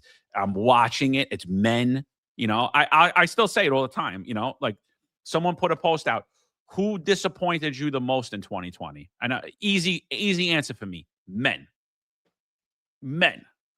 I grew up around dudes. They were assholes. They were men. They just did not do. You did not tell these dudes what to do. My uncle, my last of my mother's brothers just passed. Great guy. He was about 4 feet tall. Like, not kidding. Man, did not do anything you did not tell him. No one told him what he was doing. And that was how I grew up. That's how I looked at men. That's how I thought men were. That's how I thought men should be. That they should take care of their family. They should protect their community. They should protect the weak. They should stand up for what things are right and what is wrong. And they didn't care who liked it. They didn't care what they had to say, how harsh it was. And we've lost that in society. We've fucking lost it. Look at this loser. Look at this loser, Nin, by the way. I think, Nin, I think you went too far. I think you need a life. Look what he says. Enjoy your pedo religion, John. Yeah, okay. Okay, what a loser.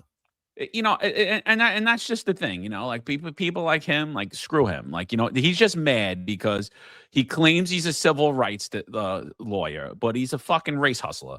That's all he is. He's no different than anybody else. He's full of shit, dude. And Marlon nailed him on it. And that's the thing. And that's why a lot of these fucking guys hate us. It's because we talk about the mandate. And it's very inconvenient for them. They want to forget how they acted. They want to forget who they were. And they want to forget that they are the cucks who they were. You know what? It's brilliant and it's true. Who you were in 2020 is who you fucking are. If you wanted to know where you would have been in Nazi Germany, go back to 2020. If you were fucking pushing masks, you were pushing shit you didn't know about, you wanted people to get removed from a restaurant, you were the one that was killing Jews, my friend. Facts. So, all right, let's get to the super chats. We got a lot. Let's get some coffee and donuts here, baby. Yeah, fuck these Chiefs. Hey, so is Timmy Bodette still a nice guy? Yeah, look, nice guy.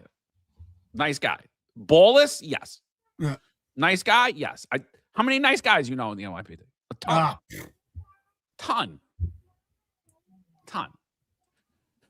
Let's go. Oh, shit. There's a lot of chat. All right. Here we go. Mod Samurai. Sorry I'm late, Chance. 28, please submit to the desk. Was busy shoveling all this sunshine. It's an absolute shame what the job has become. Truly sad that the city chose to throw away all the hard work we did over the last 2 to 3 decades. I hope everyone stays safe.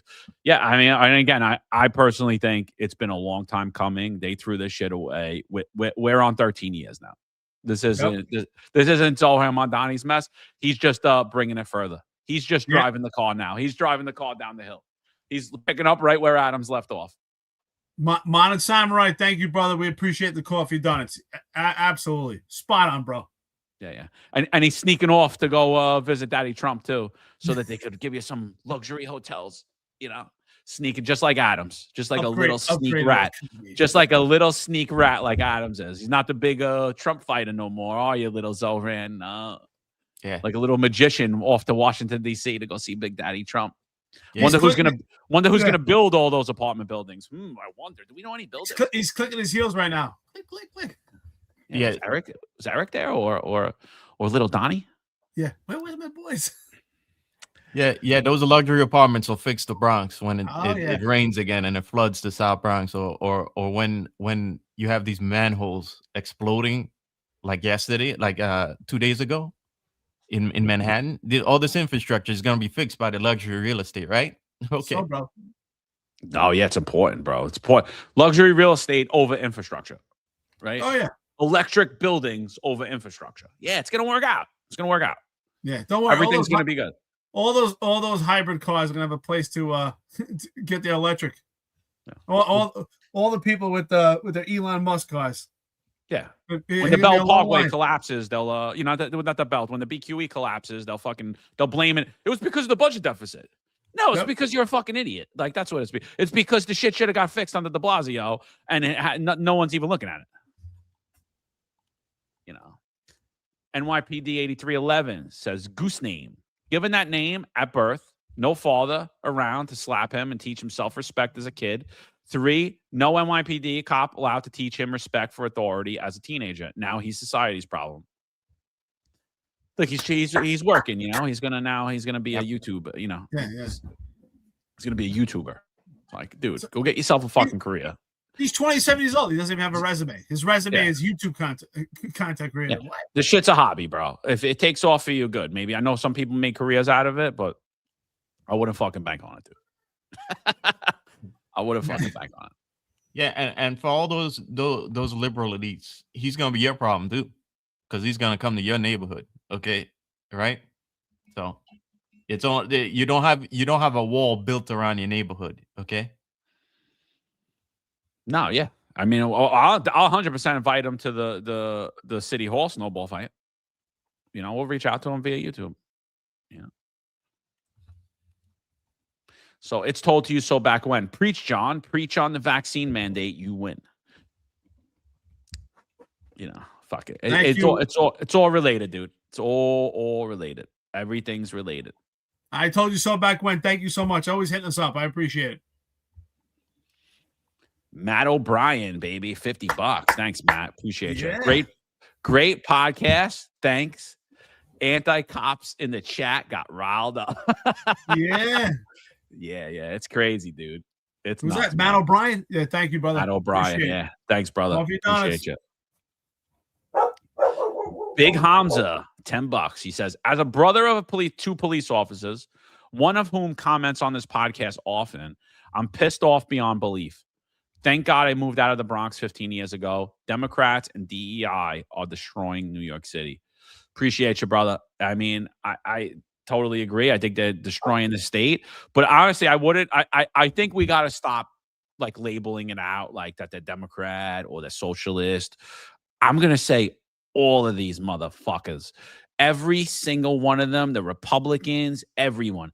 They're all fucking look. They're even if they're good, they're useless at this point. What are you doing to fix it? You know, that kid was on here, and every politician we have on going forward, that's my question. What are you doing? What are you doing to help the party? Because when you get there, you're getting nothing done. You're getting nothing done. You have no ability to pass a bill. It's a super majority controlled state. It's a super majority controlled city. What are you doing to get other seats filled? If you're not, get the fuck out of here. We got enough grifters in New York City. John, I think we gave this title the wrong name. It should have been "What the Fuck." This is the most fuck bombs we've ever dropped in a show. It should have been "What the fuck is going on in New York City?" Hey, if anybody wants to add any F bombs in the chat, so be it. Might as well continue. Ruben Alvarez, 6830. You guys are keeping us all in the know. We're trying, my friend. We're trying to stay sane through it all, you know? Yeah, because Timmy Bodette's not going to keep you in the know. Everything's good. Everything's good. Crime's out. Everything's good. Just go have fun. Right. Yeah, Kaz Daughtry, you got promoted by Rocket Fuel. It's okay. Okay, boss. Okay, Commissioner. You think he was there clapping for him at Kaz's ceremonies when he got promoted? Oh, absolutely. He probably was making tweets. He was the best. I knew when he was the detective doing nothing but ordering chiefs around and he was bossing me to move my locker under Madry's authority. I knew that he was better than me and he deserves to be a commissioner. I knew it. Let me ask you this. How many chiefs do you think were calling Kaz? I get it. They had to call him commissioner, play the game. But how many were calling him boss? Because to me, it's an honor to call someone boss. How many do you think were calling Kaz boss? All of them. All of them, right? Yeah. I think so. Okay, boss. Hey, boss. Yes, boss. Yes, boss. Oh, yeah. fucking Not showing you up with cornballs. and you know, like we've talked about it before, but if you would have spoke to these motherfuckers 2 years before Adams was the mayor, and you asked them about Eric Adams or you asked them about Kaz Daughtry, they would have sang you a totally different fucking tune than what the fuck they've been singing for the last 4 years. Yeah. Oh, that guy's a piece of shit. Blah, blah, blah, blah, blah, you know. And that goes for the unions too, by the way. You're not excluded from this, you know. APAP 1586. Me personally, I say put the cops in neighborhoods for those who want it. The libs, they'll learn, and they'll see what it's like to fend for themselves. Look, it's a fair point, and I you know, it's something that I say often. Is like, you know, the New Yorkers, they're not really fucking from New York. Like, I'm sorry. Like, you look at the fucking commissioners in the NYPD, these liberal women. I mean, first of all, they're from like fucking Florida or like butt fuck upstate somewhere. And then they have no idea what New York City was in the 80s and 90s. They don't know at all. They don't know. They know Manhattan. They know Soho. They're like, it's great. Everything's great here. I could walk around with my husband who can't even fucking hold my child because he's too weak. I just have to hold the groceries for him. You know, the husband has a little fanny pack with the child on. And he's like walking like, and they boss him around. And it's like, they think that you're okay. You'll make it in New York City without the NYPD. They think it was all good in the hood. Like testosterone's a killer, man. It's not good. Testosterone's a killer. It's toxic, right? Yeah. I like my men to eat soy. I like my men to not know what's going on or never want to have sex either. And Yeah, well, maybe he has a little guy parties every now and then. Like, when did it become a bad thing to be muscular or strong? Like, that's not good. They hate it, dude. They hate it. I know. You have to have noodle arms. Oh, you have noodle arms? You're good. Yeah, I saw that little kid, that runs Hellgate. What's his name? Fucking Christopher Robbins, like the teddy bear, like Pooh. Yeah. He wrote like a tweet like saying, we should make this a tradition to watch big muscular cops get snowballs in the face. It's like, dude, just hit the fucking gym and go be a man and stop fucking hating on men because you're not one. You know, it's like, you know. Like I said, no one hates on you that's doing better. That's doing worse than you. Yeah. Yeah. No wonder they got to let guys in for free. I want to start a club too to do that, but it's like only dudes.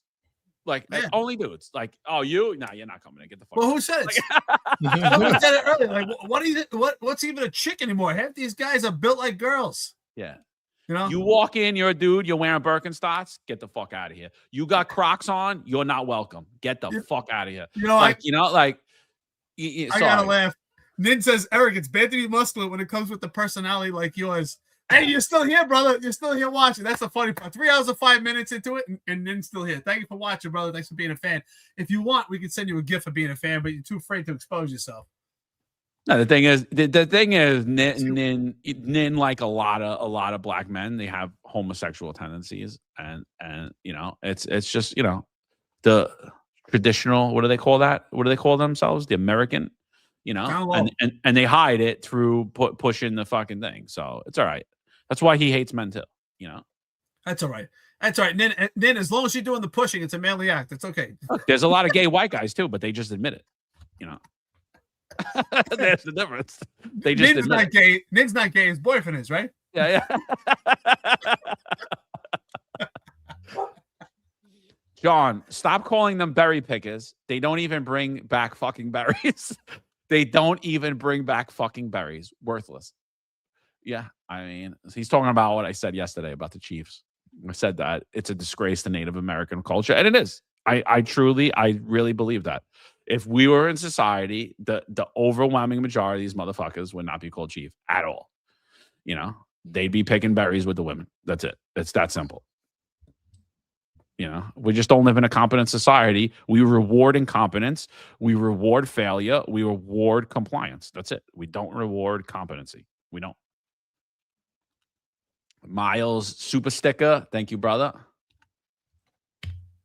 Stephen Dess. Let's have a snowball fight at a Mandani public appearance. Yeah, and you're going to see. It's not going to be a joke then. It's going to be racist. It's going to be because he's Muslim.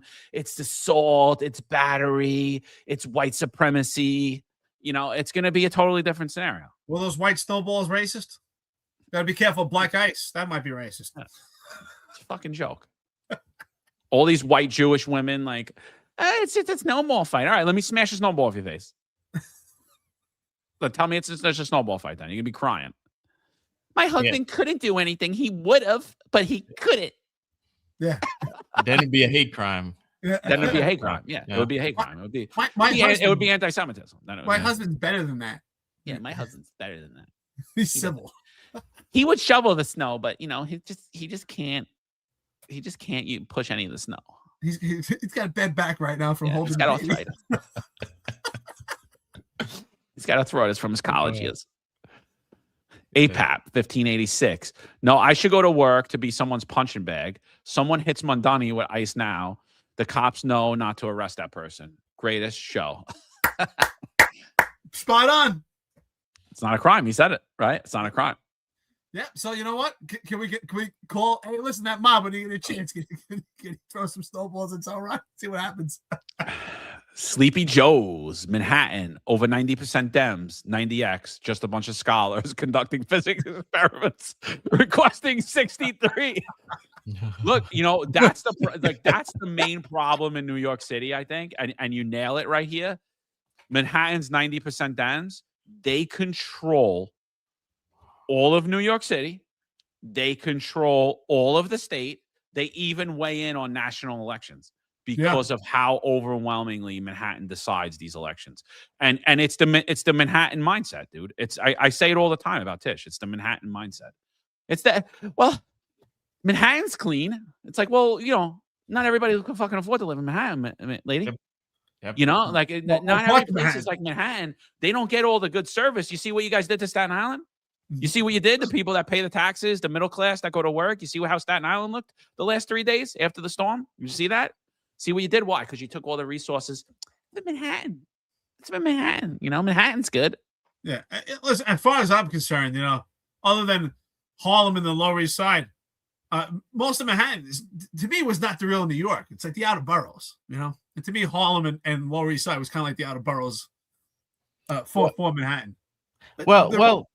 Oh, no, I'm sorry, Eric. No, go ahead. But I'm just saying the real New York is to me the outer boroughs. Well, according to these people, the real New York is the Upper East Side, Everything else is like the peasant quarters, Yeah. Like everybody lives on York Avenue, right? Yeah, okay. Like, did you go to the new soy latte coffee spot? It is fucking amazing. It's $50. John, you should just for fun. There's no blacks or Italians there or Jews. John, you should be a barista for fun. I think you'll like it. John, you gotta get a job as a barista, part time. I think you'll like it. I know they would come in and throw shit at me all day, but John would be like, "Do you want the mushroom coffee?" Or you? Oh, you want it with a splash of soy? How do you like it cream? Should I put some fucking creatine for your husband so he can fucking wake up? No, no creatine, man. That's too much. That's too masculine. No creatine allowed here. No, that's not allowed, John. Okay. We should start like a real coffee shop in Manhattan. Just fucking abuse everybody that walks in. Yeah. I'm gonna call Mike Smith. Mike, we're gonna put TRT. I'm gonna put TRT. Yeah. All right. Who else we got? But 100%, dude. It's that's who controls everything. It's the Manhattan mindset. That's the NYPD now too. Everything's good. It's just a snowball fight. My husband wouldn't have done anything. It's like, well, because your husband doesn't have a fucking pair of balls, lady. Civil servant 82. Stop. Balls are toxic, okay? Civil servant 82. The uniform is to be respected. Let them get away with it, and it will get worse and make the next cop job harder. That's what I was always taught and still live by. Look, that's what I think we were all taught, and you clearly seen what happened. It just kept getting worse and worse and worse. And the only answer they had was, let's get in the cars and run away. Great job, Chief. Great job, Chief. You did it. You guys do what you do. I feel safe. I'm glad my fucking tax money went to you. I'm glad. I'm glad I fucking paid all my property tax. I'm glad I did all this stuff in New York City for you to do absolutely fucking nothing and rape us. Appreciate it. No, Hey, Tim, I hope it worked out good for you. I hope you get a position with Zon Ramondani. Maybe you'll become a commissioner. Did I do good, boss? I did good, right? Yeah, I did good. I'm gonna get him a megaphone, but it's gonna be like a fucking penis faced at him to talking to. That's what they need. And every now and then it just gives him a little squirt. I guarantee you, if they did have it in the shape of a penis, these guys would do it. I guarantee they wouldn't argue it. Okay, yeah, no problem. Put your lips right here. No, it's good. It's okay. It's okay. Take it in the face. It's not gay if you're getting paid for it. Yeah. 516 Diecast. Present for duty, gentlemen. Thank you for another. You nailed it. Week of spot on commentary of the never ending theater of the absurd. What you all do matters. Appreciate you, brother. Appreciate you for always being here. All right. We got through it, peoples. I know we missed a lot of comments, but it is what it is. You know, we had over 1,000 people on here this morning. We appreciate you always being with us. Guys, any closing words before we get the hell out of here? Yeah, not bad for a small podcast. Thank you, everyone. Finest Unfiltered. It's Friday, your roundtable. Of course, we'll be back Monday as always. Yeah, good show. I called Johnny yesterday. I said, dude, I think this is going to be a big one, man. I think we can go on for hours with this. It's decades that have led up to this. This is not something that happened overnight. So, yeah, pay attention. Thank you, everyone. Thanks for our friends and listeners. We really appreciate it. As always, the coffee and donuts. So, again, as earlier, if you remember, I had put up the flyer for an event held by the Gunfighters Club for cancer, and it's going to be in honor of Derek's name. A donation will go to in Derek's honor. That's June 12th to the 14th. It's going to be held in Long Island. If you want more details on it, I'm going to put it more on social media. Held by the Gunfighters Club. To the Gunfighters Club, thank you so much for what you do. Thank you everything you did for Derek and myself and my family, and continue to do, and I appreciate it. To the host, who remains anonymous, enjoy your retirement. Thank you, brother. I appreciate it. Yeah, guys. So again, we're gonna be bringing this up again, and we're gonna post it on social media. So yeah, and I'll be there for all the people that said they're gonna get me. I'll be there. So here's your opportunity. You want to get me?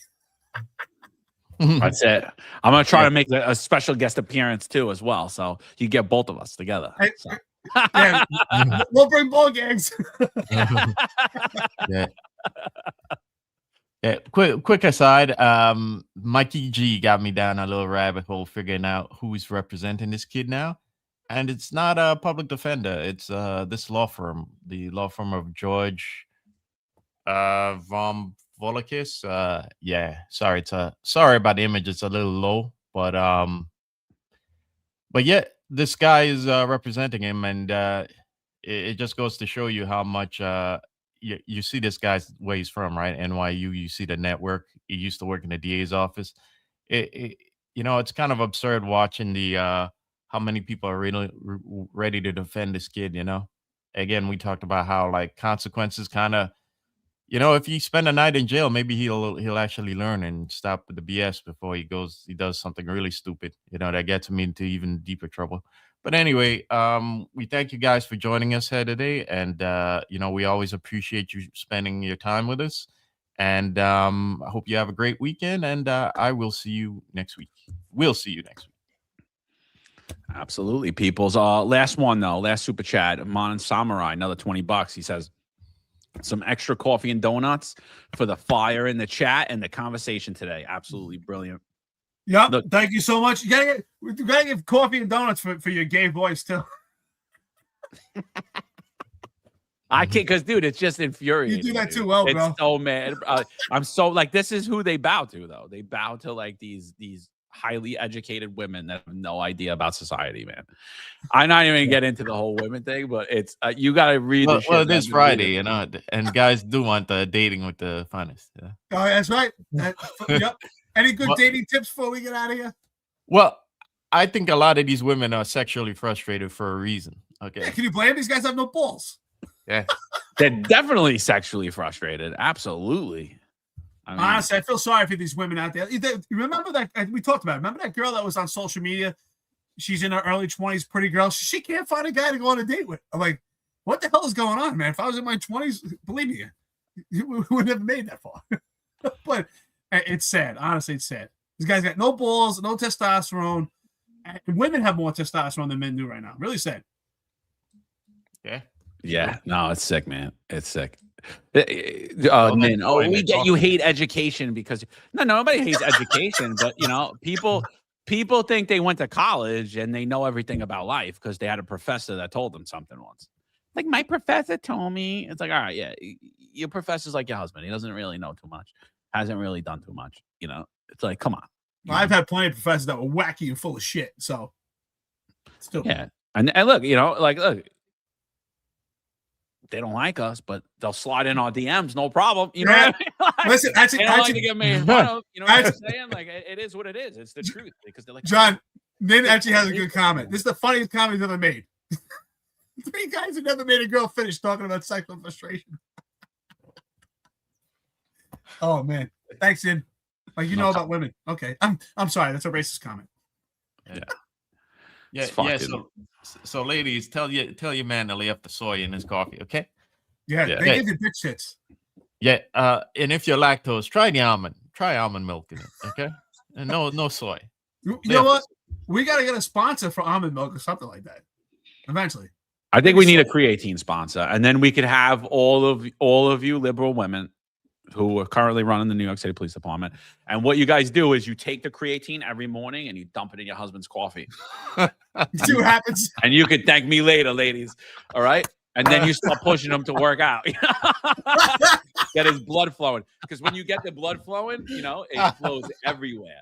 It doesn't just flow. And, if you know there's a dating tip. Squats, deadlifts, they work out. They're good. John, there's a dating tip. Instead of giving someone a roofie, just put creatine in the coffee. See how that goes. That's pretty funny. All right, here's having a set of balls. All right, peoples.